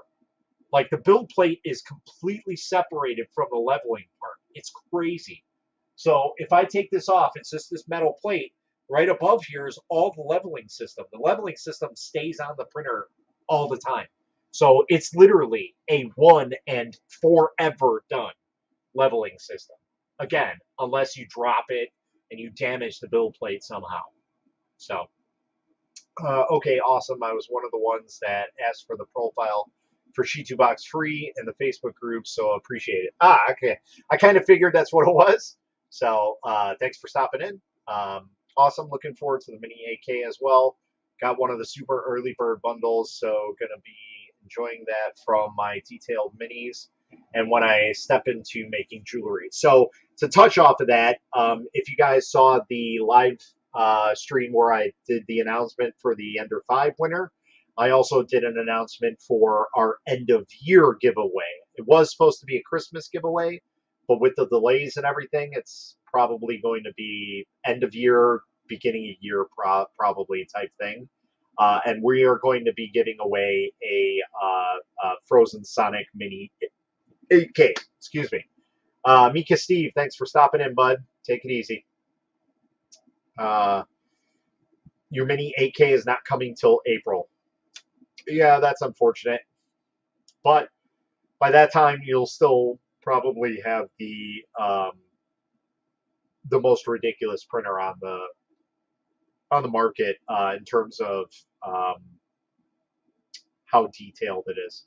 So, Anycubic is Android. Awesome. This Shitu box is just a money pit. So I kind of have like an understanding behind that. I don't like that things are locked down, but I understand why they're doing it as a business standpoint. So Shitu Box basically provides their boards, and they don't really make a lot of money on it. Okay, boards are very, very cheap. A Shitu Box board is probably $30, $35. They're very, very simple to make. They're not loaded with a lot of technology. They're just there to work and be basic as possible. Okay, they don't have onboard storage or anything. It's not like a Nova 3D where the board is designed to have special features on it. It's very, very basic. So they don't make a lot of money on it. So what better of a way to market and get keep the company afloat by selling a pro version of Shitubox, which is vastly better than the free version and what you can get off of it. Now, I'm not saying it is $160 a year good. That's something they'd have to definitely look into and see about, pricing it differently. But it's definitely, I definitely understand where they're going to try and keep the company going because they don't make a lot of money. That's one of the reasons why they're ramping up their shop to do like resin sales. I'm getting some of their resin probably this week. They're selling screens. Again, their markup is very marginal, so they don't really make a lot of money. The resin's going to probably make them the most money out of anything because the margin on that is very high as long as you got the right connections on it. And since they're based out of China, they probably will. So, but as of right now, they don't make a ton of money. So you got to understand, like that'd be basically like me. All right, I'm gonna create these profiles for everybody. I'm not gonna ask for money or anything, and I sell some prints here and there, but I'm not really making anything. So like I have a family to provide for, that type of thing. Like they're my employees basically. Like you got to understand it from a business standpoint. Like I understand where they're going to. Are they going in the right way about it? They might be jumping a little too forward, in my opinion. Again, with the price of what is 160 a year for the pro version, that's kind of ridiculous. But yeah, like $50 a year. Okay, I can understand that. That's doable for literally everybody. Okay, like I pay a service for this streaming service to be like $120 a year, but I can stream to multiple areas, so I can do a lot of stuff. Now, will I keep that service forever? Probably not. I'll probably in and out here and there because that's a lot of money for a service that provides a little bit of extra influx and lets me talk to people. But it's really you got to set your points on what you need. Now the whole locking out the to specifically Shitu board, that's literally a bully move to push Lychee out of the way, which you know I understand that's a business tactic, but it's kind of a shitty way to go about it. But it's not something that's new, especially in the 3D printing world. So, oh, I love those surprise filtration. Yeah, that's basically like the Anycubic photons. Where they have the filtration system, they go through a carbon filter and vent it right out the back. So whenever I have the photon sitting right here, I would literally just smell the resin coming out of it because it would not stay inside of it. It would vent it right out the back, and I constantly smell it. It was so bad. So, what happened with Elegoo's DLP printer? It got teased and never heard from again. So that's I haven't really looked into. I barely even looked into Anycubic's printer because the much like regular resin printers, LCDs, there's different variations of what printers are designed for. And like I stated earlier, these printers and the Nova are meant specifically for like dental work. They're very high detail and they work very, very high accuracy. Now, if I put that up against the Saturn will print, and you may think, oh, it prints perfectly fine, but it's not going to print as accurately as the Nova and this GK or the WeBox. They're on a different level. And that's where people fail to see everything because they see more or less the marketing. They see DLP. This is great. The problem with DLP is the larger the print, the worse it is. So if you have a print that takes up the entire build plate, it's actually worse for that print to be printed on a DLP than it is an LCD screen because of the way that the lighting acts on that. It's not like an LCD screen where it's just like one projected image. It's usually like a laser type setup where it goes around and around. So not only will your time increase, but the details will be lost on the larger prints. So they're more or less specifically designed for like jewelry. Like that's what you would utilize a DLP printer for. And everybody's just going up in arms. It's kind of like the whole TV craze. Going back to that, where I bought the TV that's back here. It's a Vizio. It's a 47-inch Vizio, and at the time, uh, I was going to say any printer, any TV that was in its price range was almost double, if not triple, the price, and it provided me with less products. But because this is a budget television, it was half the price, and it still works, and it's however many years old. But then, I buy that TV, and then not even 6 months down the road, a new TV comes out. Then another new TV comes out. Then we went from 1080, then 1080p, then 2K, then 4K, then 6K, and 8K. The problem is nobody broadcasts anything above 4K, and that's only a handful of things that are broadcast in 4K. Specifically, sports are now broadcasted in 4K. But even that's kind of so-so. Okay? So there's not really a need to have a 4K resolution television because nobody broadcasts in it. Or not many people broadcast in it. Maybe nowadays there might be, but when it first came out, that it was just like, it's a marketing gimmick. Everybody sees it and they want it.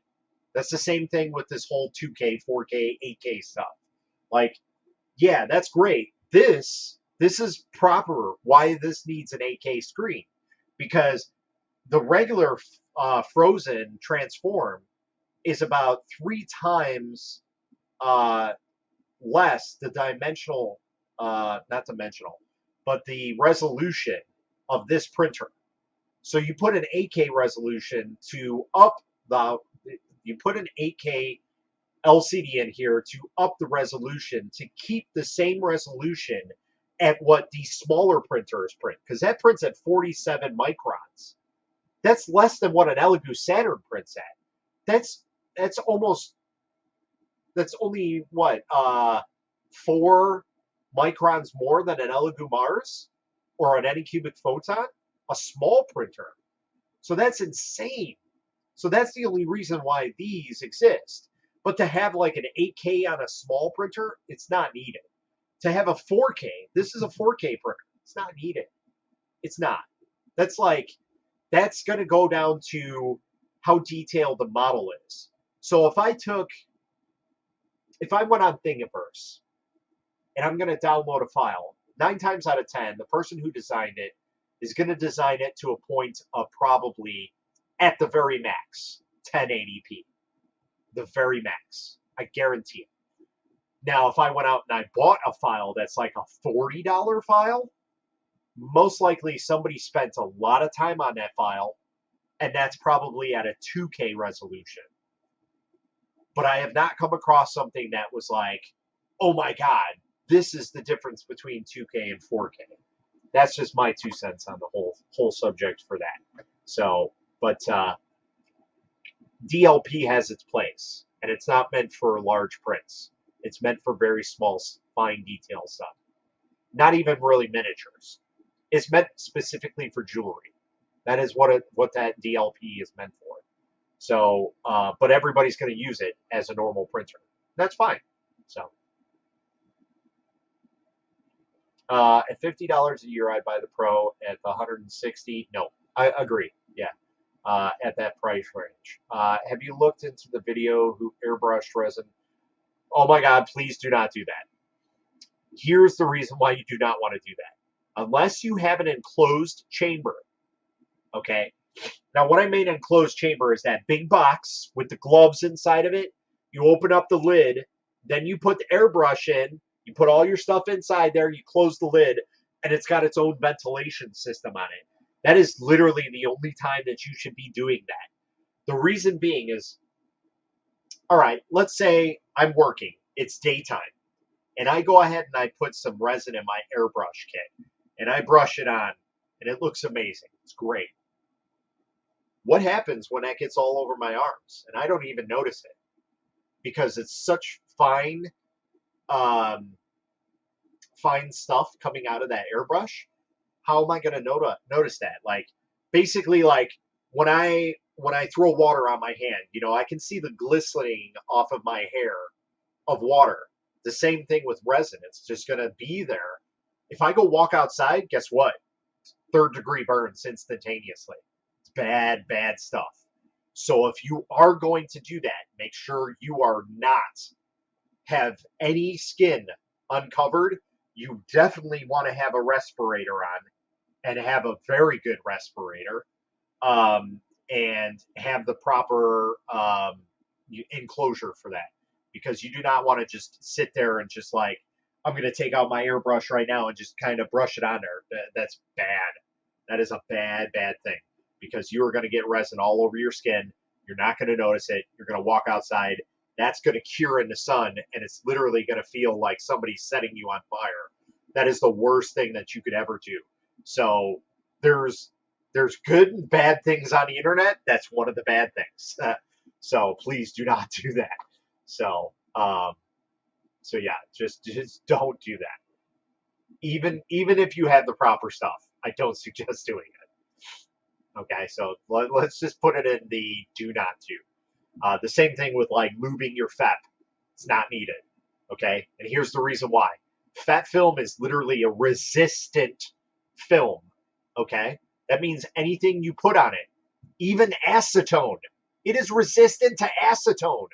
Okay, so that tells me literally nothing will stick to it. Okay, we can argue that prints stick to it. That's because you're literally squishing it to the build plate against that FEP, so it's going to kind of stick to it. But if you just kind of thumb it a little bit, it comes right off, right? That's all you have to do. So literally nothing sticks to it. So there's no need to put any lubrication on your FEP. It's not going to help in any way, shape, or form. It's literally a placebo effect. Okay. Yeah, the guy didn't even wear gloves when he was spraying it. Oh my god. Oh my god. I just want to go to YouTube right now and just report this video for like I don't even know, like harassment basically. Um, uh, you're basically atomizing the resin at that point. Super dangerous. Absolutely. Especially for your lungs if you're not wearing a mask. Yeah, and then let's talk about this whole skin thing. You put that on your skin, you're having a bad day. Okay. Everybody has probably seen that one picture of the guy who got his entire leg. He spilled resin on it and didn't think nothing of it. Walked outside and it cured all down his leg. Even though he was wearing pants, he got third degree burns. And yeah, that was a bad day for him. I forgot what his name was, but he's a bigger member in the community. He probably has just as many resin printers as I do, and I think he works with Elegoo to do refurbished stuff. Frozen USA people emailed me back saying they would unlock from Shitu after they recoup some of their investment. Okay. I'll be honest, I didn't even ask them, but that would be really cool. Definitely a huge selling point for them. Uh, and the reason why that's probably being said is, as of right now, there is a Lychee board being worked on. I've heard some rumors here and there. I have not seen it. I know a unit that's going to be doing its first testing on it, that I'm following pretty closely. It basically is an Elegoo Saturn or an Elegoo Jupiter, but it's a kit. It's literally you piece it together from ground up. So it's kind of cool. You get to learn how to do how the resin printer works. But it's basically that size of printer, and it's based off of that body. And they originally were going to go with nano DLP, and Lychee stepped in and was like, "Hey, we're developing a board. Let's throw it in there and see how it goes." So they're testing it right now, and that's the last I heard of it. And that was beginning of this week, or yeah, like Sunday or Monday. So I will say this: Lychee said to wear gloves at the end of the video and take some safety precautions. That safety precautions, like, that's an understatement. Like, you should be wearing a full-on hazmat suit at that point if you're going to be doing that. So, Yeah, no, we're going to decline that. One of those do as I say, not as I do types, I guess. Yeah, literally do not do. I condemn that person for even suggesting it. Like, I understand where he's coming from. Like, it's a cool thought, but it's something that should never have been put on the internet because, again, everybody's going to see it as like something new. Go and do that, and then you're going to hear about all the horror stories of people getting third-degree burns or inhaling that stuff, and it's not good to inhale that atomized resin. Like, no way, dude. That's gonna be bad, bad mojo jojo. So anyway, where are we at? We're at 76%. So we're looking pretty good right now. I think we're definitely gonna still have enough to maybe do one more on this roll. So that would be kind of cool. It's not exactly the way that I wanted it to. My wife wanted it more like color changing. I do have another roll of filament that somebody sent me. Maybe it'll be more color changing, but we'll have to switch that out and get that going. But yeah, let's start cleaning up some of this and get back to printing because that's what I need to do. That's talking more printing. I need some more content. Look, I made you some content.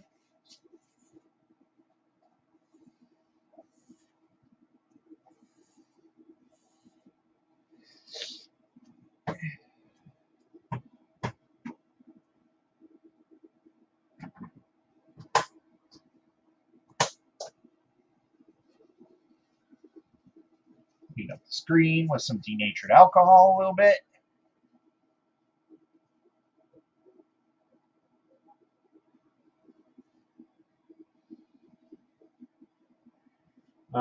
There are safety labels for a reason, yes, and about 100% of people don't read them. So I don't know if you guys saw the one video of me. I was handling a wash bucket from my wash and cure, and I was on a live stream, and I went to go and grab it, and it slipped out of my hands, and it came up and got all of my face. And of course, the typical comments are, well, you should have been wearing safety glasses. So at the time, the safety glasses that I would have been using were literally safety glasses. Having resin go up here, it's not going to help. It literally went up my face. So glasses and everything would not have helped at that point. And I was okay. I washed my face like 3 times on the live stream. Everybody was just checking in to see if I was okay. I was, obviously. But as soon as that happened, guess where I went? To the SDS sheets to see what the denatured alcohol said. And it basically said it's not going to do any major damage unless you leave it in there. And I had, at that point, already washed my eyes out 3 different ways and 3 different times, about 10 minutes apart from each other. So I knew I got everything, but they were just still burning because, well, it's denatured alcohol. It's going to dry up my eyes terribly. So I just didn't have a good next day for that. Like, my eyes were very irritated throughout the day. But I was fine, obviously. And yeah, now I wear goggles when I work with denatured alcohol, which are hanging right there, because I don't want that coming up in my face. So it's about the same. I think it actually went up a little bit because the last time I bought a gallon of it, it was $20 a gallon. But I switched over to that about a year ago, maybe about a year and a half. No, it's about a year ago now. And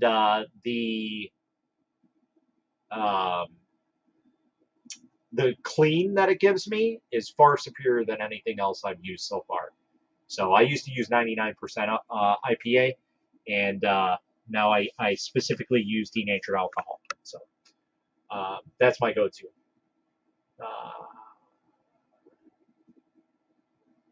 Yeah, exactly. Most people don't think of the consequences right then and there. They think, especially with that person, they just think of the content that it provides. Like, hey, this is a cool idea. Let's put that out there. And everybody and their brother shared it out and was just like, hey, this is a really cool idea. Not thinking about the ramifications of what you're doing. Like if you actually sit down and think about it, that's exactly what would happen is you get it in your lungs, and that's bad because again, if you happen to have anything lighted in your body in any way, shape, or form, it's going to be a bad day. Um, and you would definitely know right away once you get that atomized stuff in your lungs. Like you would taste that. So, yes, I personally think it's got a little bit more, but it's more controlled in an area. Like if I left a denatured alcohol open, I wouldn't smell it as much as I do a IPA.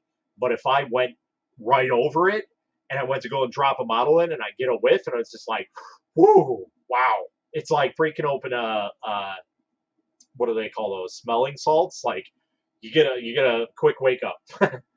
So I have a problem with my Elegoo printers. I don't overfill my vats, even try not to fill it to the line, but resin still splashes onto the lid.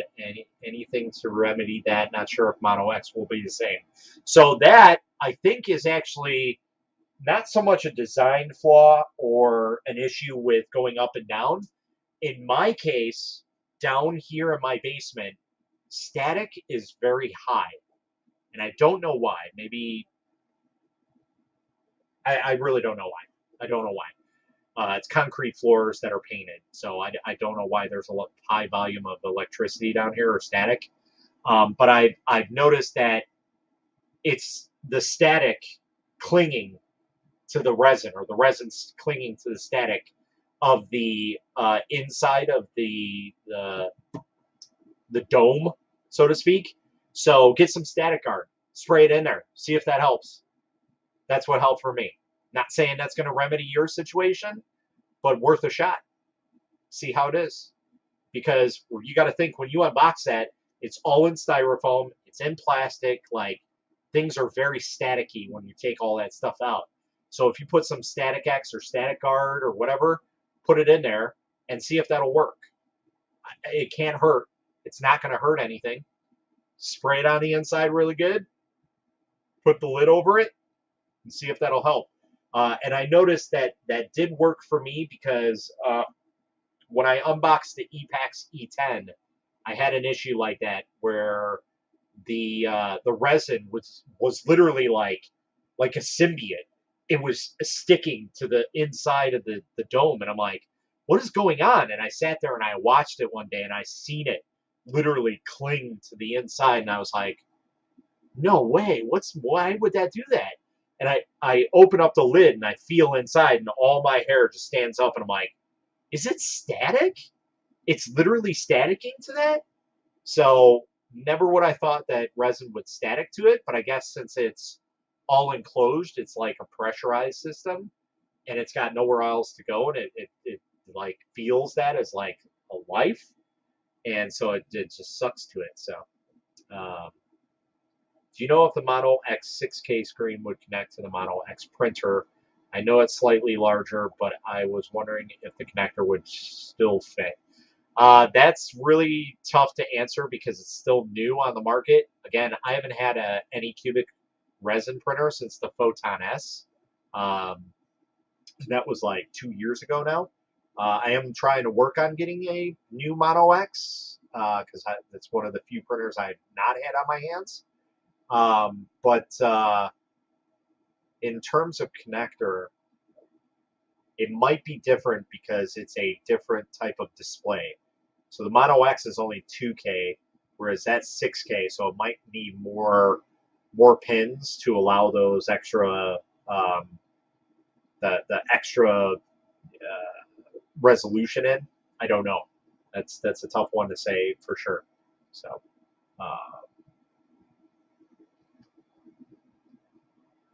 Anyway, to keep 4K owners from just upgrading the screen. Oh, sorry, it is 4K. That's right. It's not 2K. Yeah, it is vicious stitches. Vicious stitches. I say the connector over the actual screen because could Dremel to make it fit if it needed. Yeah, people used to do that, like with the Calent S400 here. Obviously, when the Saturn came out, they designed the 4K screen, And then they made the S500. It's the same printer, just one's enclosed fully and one has a pop-up top. And they redesigned the outside a little bit, but essentially they're made by the same company. And a lot of people were doing that modification to it where they were adding a 4K resolution screen to a 2K printer, and they just had to Dremel out the area a little bit to let it sit.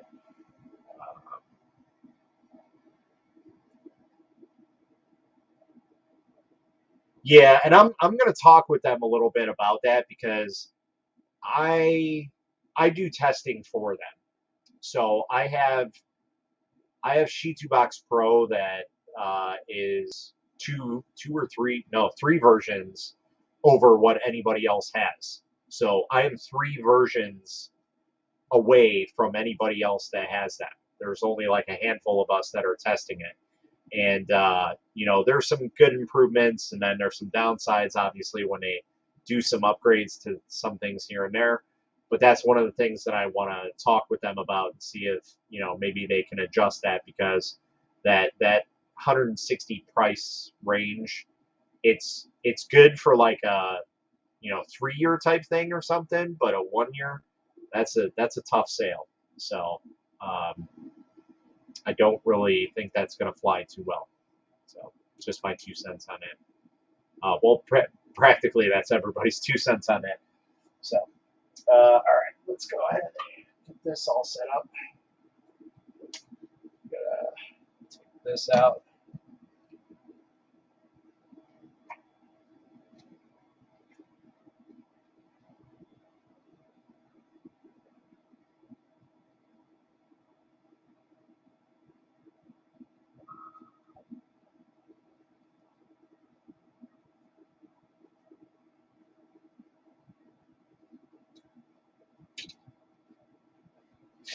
Oh, and the other thing about the Nova is it's got a really nice build plate with 2 nice meaty handles on it, so you can easily handle it pretty easily if you need to. Not a huge selling point, but some people like that, like to have those little extra things here and there. So me personally, as long as it works, I don't really care how it looks. Like, those are just added conveniences that I don't really care, if they're there or not. So, is that person that asked about the blue resin still on here? Can't remember. That was one of you guys that was asking about it. But I am going to pour that out and see how it is. See how it looks. We're changing out resin colors, and we're going to have to do some tests with it.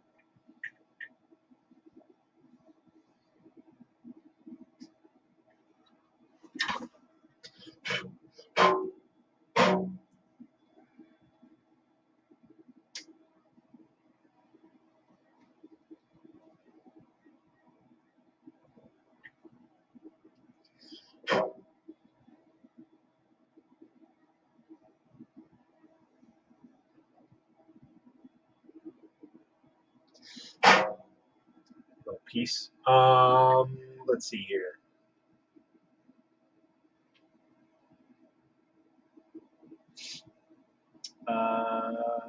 Heading out. Thanks, Akuma, for the awesome content and answering all our questions. Thanks, Vicious Stitches, for stopping in, bud. I'll always be around if anybody needs. So, how long is the Sheet2Box Pro free trial? If I just format one of my spare computers every 7 days, I wonder if I can work around the trial. I think they're actually connected via internet.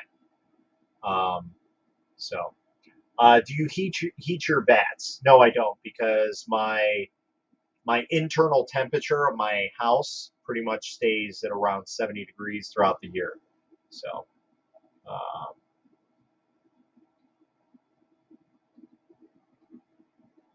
I don't think that's going to help 8K print quality.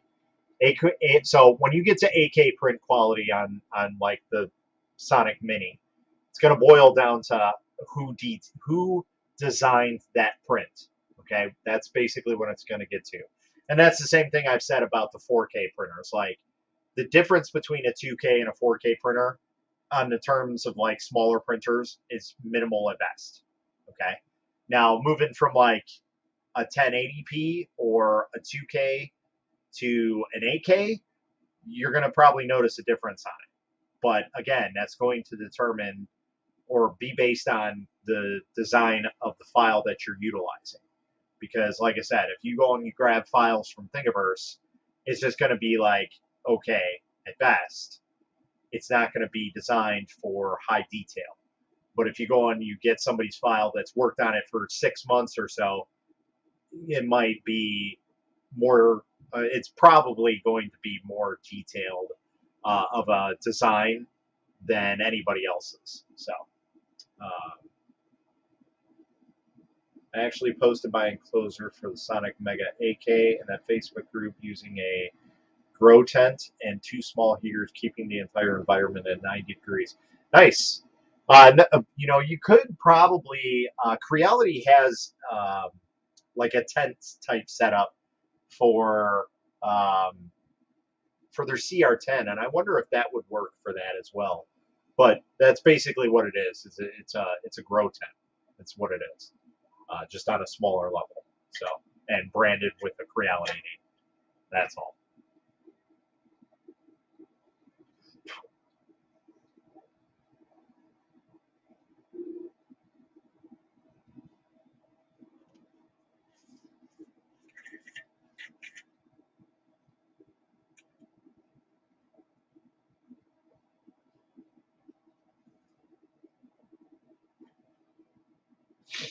Oh man.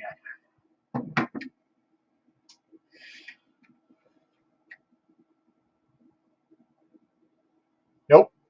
I will not touch a CR Touch, and I will not touch a BL Touch. I literally went to work for a company called TH3D Studio because of their auto bed leveling system. That's no joke. Okay? They have probably the best auto bed leveling system on the market. Yes, it is a little bit more expensive, but it's worth every penny, in my opinion. You get the sensor that's actually quality. It is supporting a small business in the USA. And thirdly, you have customer support. So if something goes wrong, you're not just left to the community or literally YouTube videos to try and figure out something. You can actually contact their support team and get an answer. So I hate the CR Touch. I have the BL Touch. I need to replace on my Ender 5 because it got busted during a print fail. Exactly why I switched over to an easy ABL from TH3D Studio. I had a BL Touch on my Ender 3. I did a 72-hour print, I think it was. It's been a while. 72-hour print, and something happened in the middle of it, and it literally, the BL Touch probed and ripped the BL Touch right off of it, ripped it into pieces, and ripped the whole hot end off the printer. It was the worst thing ever. So I vowed never to go back to something that probes. And here's the other thing about that. With BL Touch and CR Touch, those probe style ones where it has a little thing that comes out, why design something that you know is going to break? This breaks. That's why they give you an extra one with some of those, because they actually break. Whereas a proximity probe, it will never break. And if it does, it's usually a user error. Like, you have to have a major failure to have that break off of that printer. So,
That's literally it's designed to be marketed as a business piece basically, and they did it right. They designed it to break. And that's hysterical to me.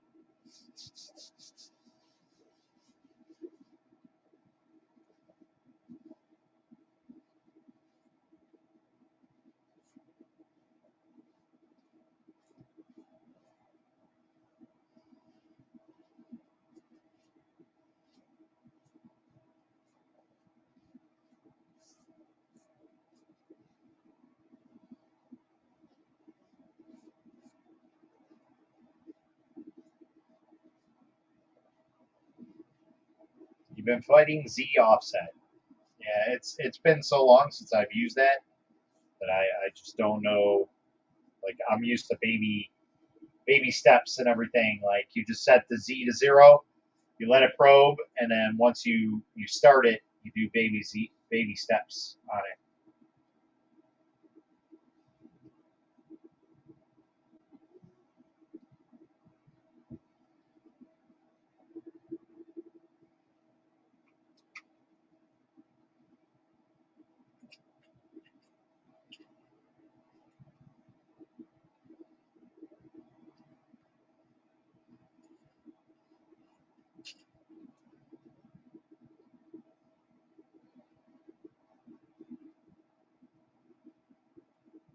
Thanks, Craig. You have a good one, bud. All right, there's that. Let's get this all off.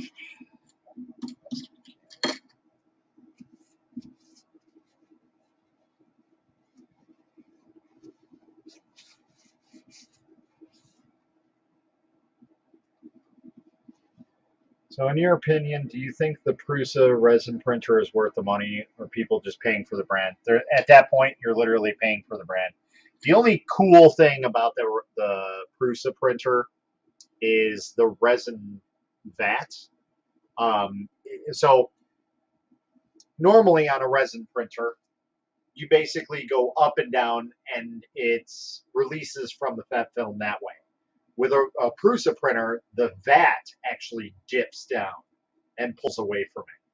So the Z doesn't go up and down; it just goes up. So that's about the only like strange thing. But the problem is it uses G code. So while that's cool because you can do a lot of customizing things with it, it's kind of locked up. So you can't do too much.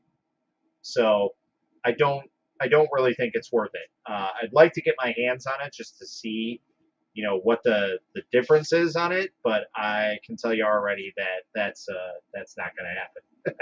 I've reached out to Prusa about that, and they were like, yeah, no, I definitely don't have enough subscribers for Joseph Prusa's printers. So, which hey, that's fine. I knew it was a stretch when I messaged them, but hey, what's the worst that can happen if they say if I reach out, they just say no? Okay, so but yeah, that's not going to happen. Uh, so yeah, in my opinion, yeah, it's just a brand name at that point. Like there's only one small selling point on that, and that's that and that's very minute at best. Print quality is just kind of it's okay. Um, Most of these, much like an Ender 3. So the difference between the resin printers and their FDM printers is a lot of people say that FDM printers, oh, well, my Ender 3 can print just as good as a Prusa to an extent. So I had a Prusa MK2 and I had a heavily modified Ender 3, about $180 worth of upgrades to it. And I had a tuned profile on my Ender 3. I did the same print on both of them. The Prusa was completely stock. Actually, I take that back. The Prusa had a hardened steel nozzle. It was the only thing that was changed on it. And this was a Prusa kit that I had bought secondhand that had been sitting for about a year and a half collecting dust. It literally had mounds of dust everywhere in it. Okay, I set a print on both of them, same type of thing, and it had some minor details. Stock Prusa, hit print and go. My modified Ender 3, which was awesome, hit print, go. The Prusa was far superior in terms of quality on the stock profile than it was my modified profile with my modified Ender 3. So while they both printed pretty close, when it came down to the minor or fine details, there was a huge difference. Huge difference. So, you know, like a print like this, yeah, they would both do just the same. No difference. But when you come down to something that has some major details, the Prusa is going to win. Going on to the resin printers, I don't see any major upside to their detail on resin printers. Any sub $200 resin printer can print just as good as a Prusa SL1 or SL1S. You're at that point you're paying for a brand name, and the same thing can be said with the Prusa Mini. The Prusa Mini should not be even a Prusa product. There's so many issues with it. I see so many people having problems with it. Take, for example, my buddy Uncle Jesse. He posts all the time. Literally, every single time I see his Prusa Mini printing, it's got a failed print on it. It's printing in spaghetti. And that's pretty much what I see a lot of people have issues with. So whether it's a kit or a full printer, it's just got issues. It's not the same as the MK models. So in my opinion, Prusa should stick to what they know and stay with the MK models and go from there. So same. I don't use my MK2 as much anymore, but should. Yeah, I sold my MK2 years ago, and I was really thinking about purchasing an MK3S, and then Anycubic sent me the Anycubic Viper, and I was like, well, I had the CR6, and I was going to keep that CR6 SE, and I'm like, I promised it to somebody, so I ended up giving it away, and I totally regretted it every single day. Then Anycubic sent me the Viper, which is just out of shot here. There's the extrusion rail for it.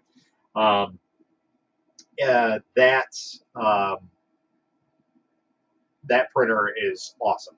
It's definitely not a Prusa, but it's pretty dang close. And with the upgrades it's already got to it, I can make it way better than any printer already right off the bat, just by changing some very little things. So, and it prints TPU perfectly fine, even though it's a Bowden setup.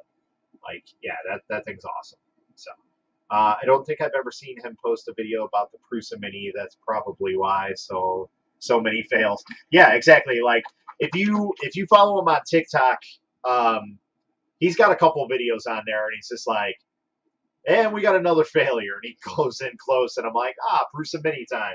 So there's at least two videos that I've seen on there that are failures of the Prusa Mini. All right, let's see what this blue looks like. Ooh. You know what? This blue reminds me of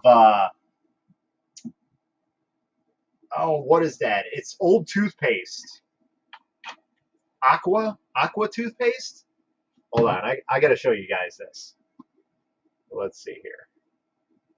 I'll show you what it looks like. Let me set this up really quick. Let's close that. Let's open up that. Nope, no, my camera. Yeah, it kind of looks like toilet bowl cleaner. Yes, it does.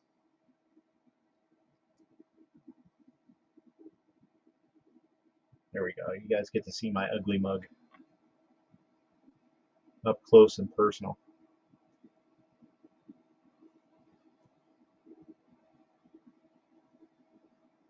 There we go. Yeah, it literally looks like toilet bowl cleaner. Obviously, we got to let it settle for a little bit to get all those air pockets out of there, but yeah, it literally looks like toilet bowl cleaner. That's a good assessment there. Toilet bowl cleaner. Oh God, I'm dying.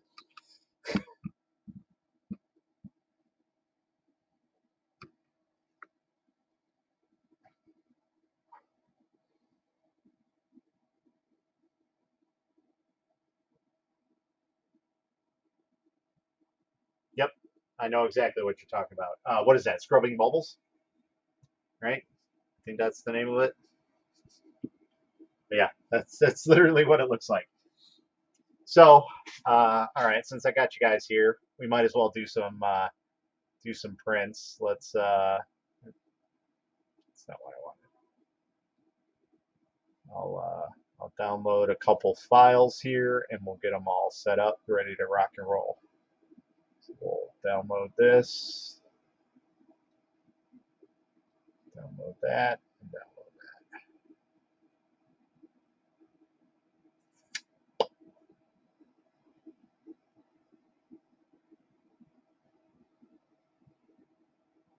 that. All right, so we'll use Sheet2Box Pro for this. I do have free. That way I can set up the profile for that.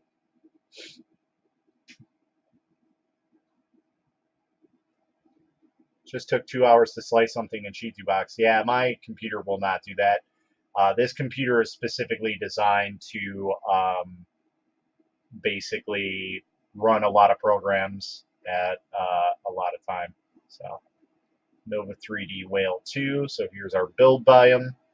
Obviously, we want to try and use their slicer, which is going to provide a little bit better stuff, but I don't really care at this point. So, all right, so let's do this and this.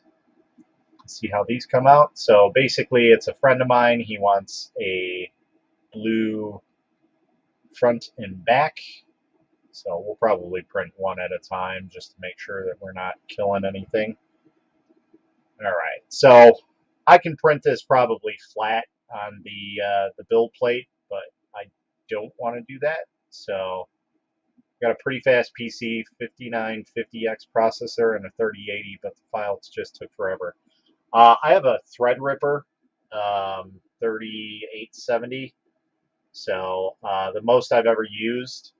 So I've done live streaming on multiple platforms while rendering a video, while slicing on 2 different slicers, and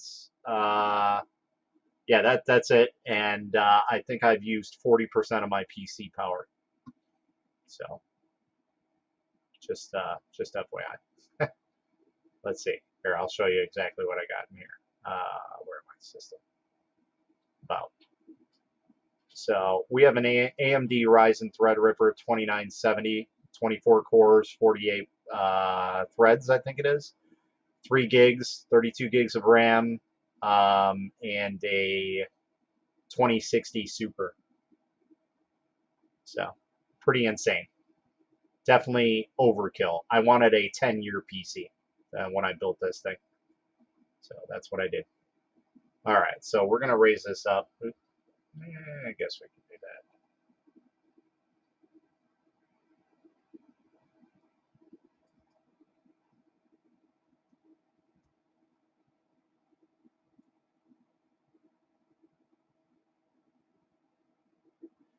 Okay.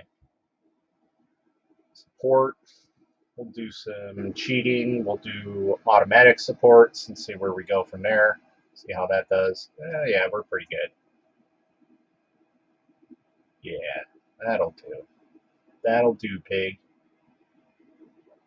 Yeah, so I had a computer for a while, and it was a store-bought computer, but it was pretty badass. And when it finally died, I was like, all right, well, obviously I need to get a new PC. So let's go and finally build one for myself and go from there. And that's what I did. And obviously when I went, it was Thanksgiving of last year or 2 years ago. And I didn't want to wait for the new Threadrippers to come out. So I have the 2nd generation, I think it is, which are still ridiculously fast, and they had a pretty good deal on the one that I wanted. So I bought everything, and it was like under $2,000. My price range was $1,800 for everything, and I came in just under that. I think it was like $2,200, and I got a graphics card for my son's computer because he wanted to play VR. So I got a 1080, I think it was. So, all right. So I think we're pretty good on support wise. Yeah, we could probably add one more there, one more there. Yeah, we should be pretty good. I'll be happy with that.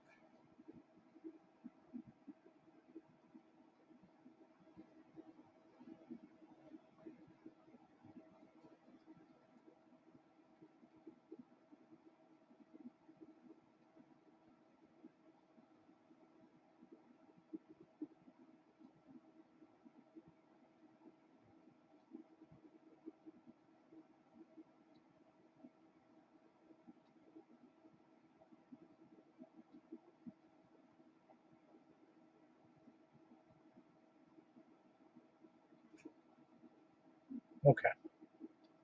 So yeah, that should print pretty well. All right. So now, all right. So we're gonna slice this. Do you use the perforated raft on the Mega AK? I have not used that yet. As you can see, I just use regular raft, and this is Frozen's support settings. So what I usually try and do is I'll try and like tower these like this. Like that's the most important thing for me is to try and tower these together to make it an actual structure, and then obviously like a some sort of raft on the bottom to connect it all, and that'll just make it easy to remove from the build plate. I don't have any issues with removing stuff from my build plate on my Mega, so at least not yet. I haven't come across it, and I've used quite a few different resins. So, all right, so we're gonna go ahead and slice this. It'll probably take like less than a minute.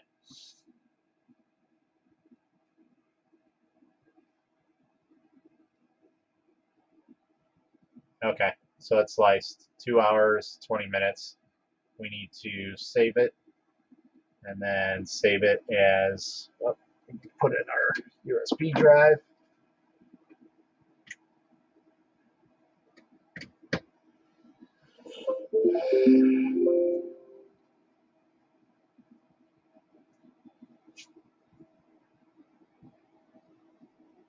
Yeah, obviously that's not a Shitu box, so we're going to do the whale. Now this is going to take a little while because it slices or it saves it as the file, and then it'll convert it as well. So Clayton's been cursing out the AK build plate today, huh? That's weird because he specifically adjusted his settings so that it makes it easier to come off of. Like that was one of the things he was asking me about. Like he's like, "Do you got any issues with the build plate?" I'm like, "No, dude. Like mine's perfectly fine because I had my machine before his. I had mine for like 2 weeks before he got his, which is weird because he's up in New York, so he should get his pretty quickly. But I guess from Alaska to me is quicker. Um, but yeah, now we're just waiting to convert, which is going to take a while. All right, there we go. So we sliced that file in what, probably 5-10 minutes, if that.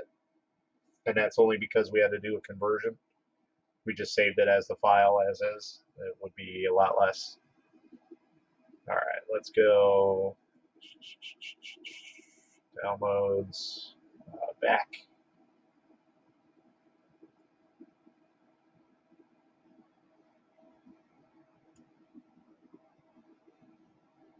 Ooh, that one's going to be a tough one to do. No, I think we're gonna situate this the other way. I'm gonna do -30. Now, why am I doing -30? Because there's these two little things, and I don't want them too close to here. I want these more supported, so I want them higher up, so that way it's a drip area too. So, um, resin-wise, I don't think it's very accurate. You have to tune the profiles to do that. Now, my speed profile for the Mega, that's pretty close. Um, Like if I pull that file out and I look at it, it says it's 11 hours and 52 minutes. Probably the original print time is maybe 12 hours and 30 some odd minutes. So pretty close from what I've seen. Wait, this is the back? Oh, it's a two-piece. What the hell? What in the world? So we can... Okay. All right. Let's go ahead and get that all situated then. Let's go to supports. We'll do cheater, do all. I'm probably going to add some more.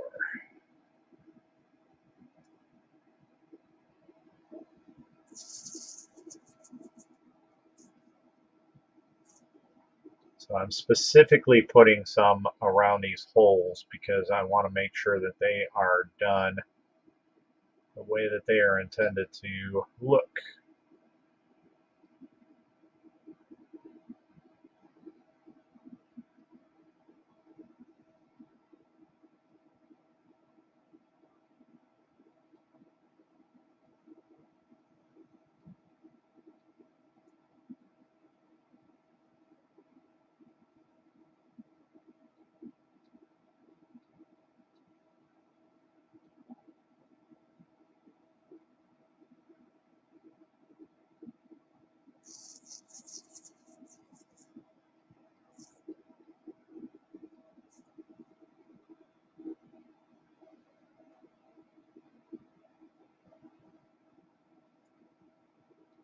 Ah, no.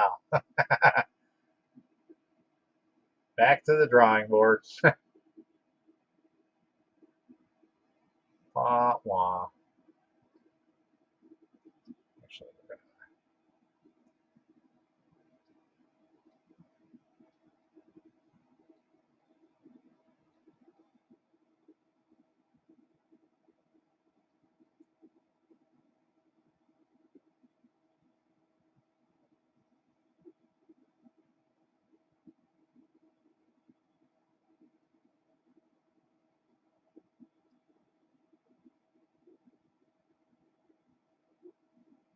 while automatic support sort of work, sort of, totally Canadian sounding. I'm sorry. They don't really work. You still should always add some. Don't ever rely on just automatic supports. It's no bueno.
All right, well, we're going to end TikTok for right now.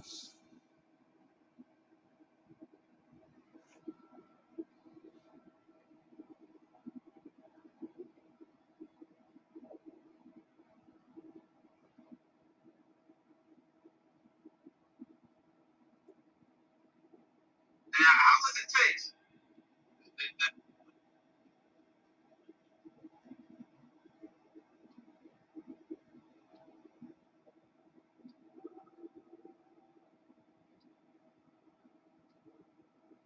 This one's a tough one. See, auto supports don't always work. Always check your stuff. Oops, that's too high.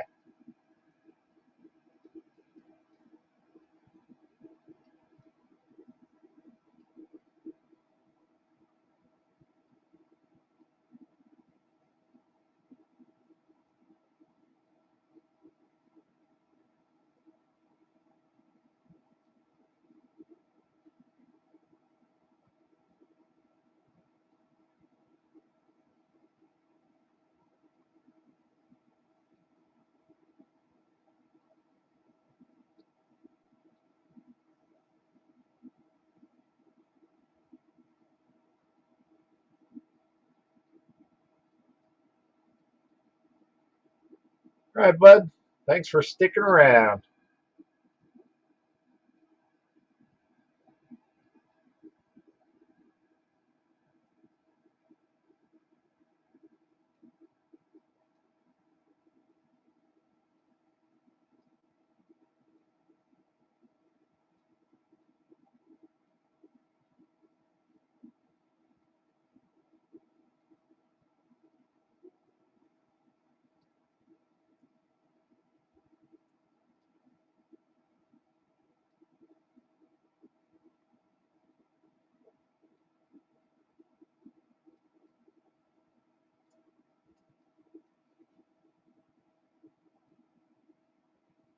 I will get it right after I'm done with this.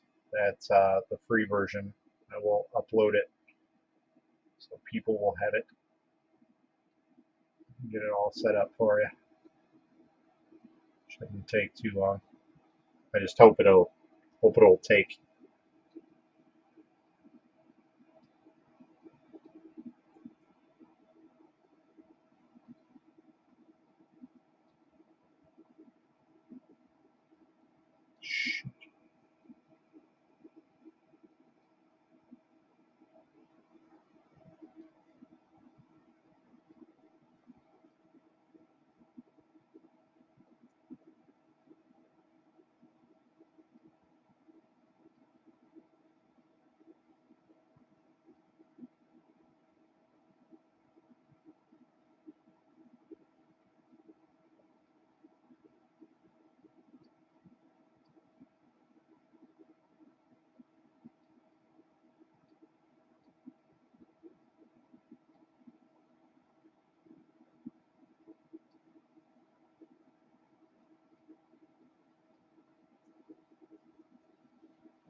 All right, that's good. I don't know why I'm even doing this.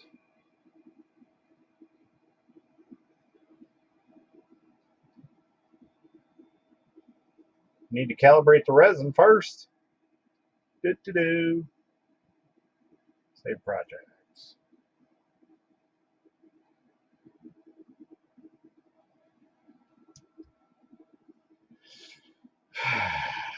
Sometimes I just don't think about things. No, I don't. No, I don't.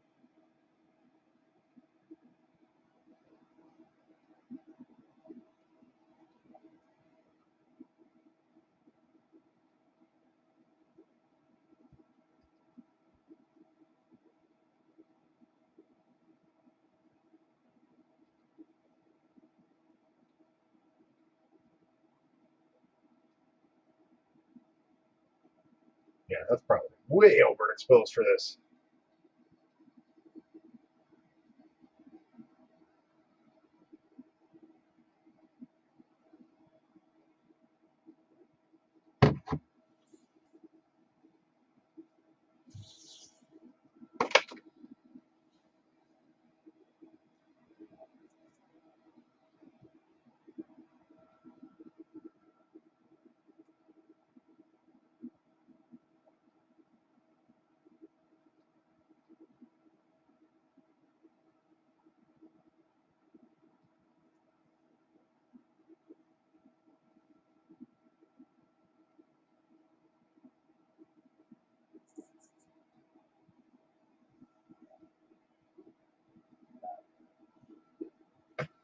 Let's see what they say for printing parameters on this.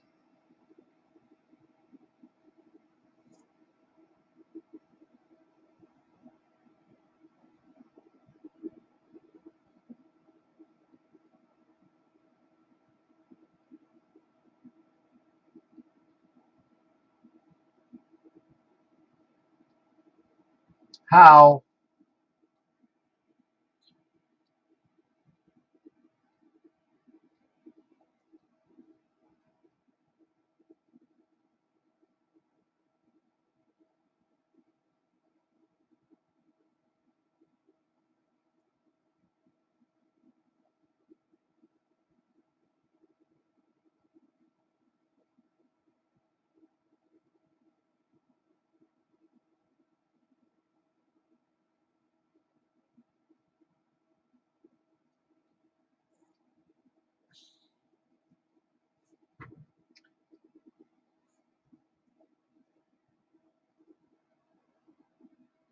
Basically, all it clears the same.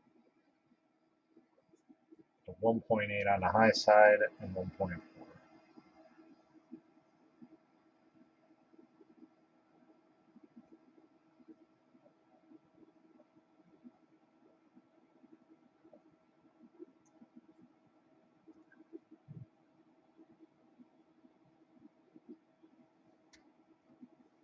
One 1.6.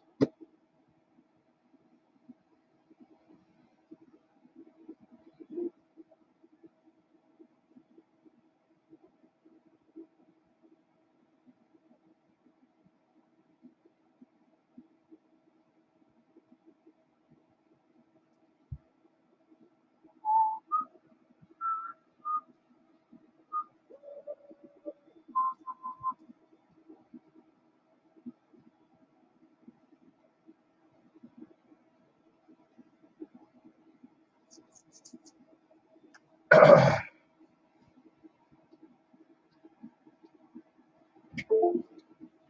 right, let's go ahead and do a test print. See where we're at.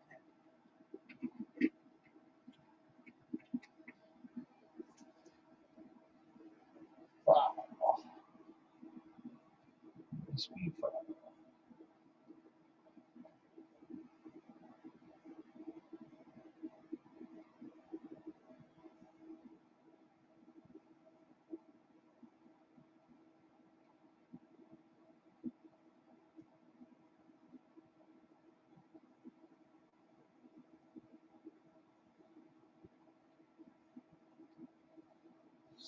Super quiet. All right, guys. I think I'm gonna catch y'all loose here. I think you guys need to be sitting here while I just kind of waste away.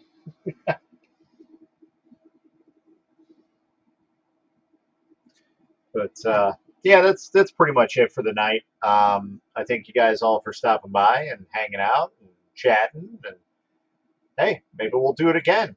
This time, earlier, so we get some more people on here. So, but that's pretty much where I'm going to leave it for the night. And I'll still be around, kind of,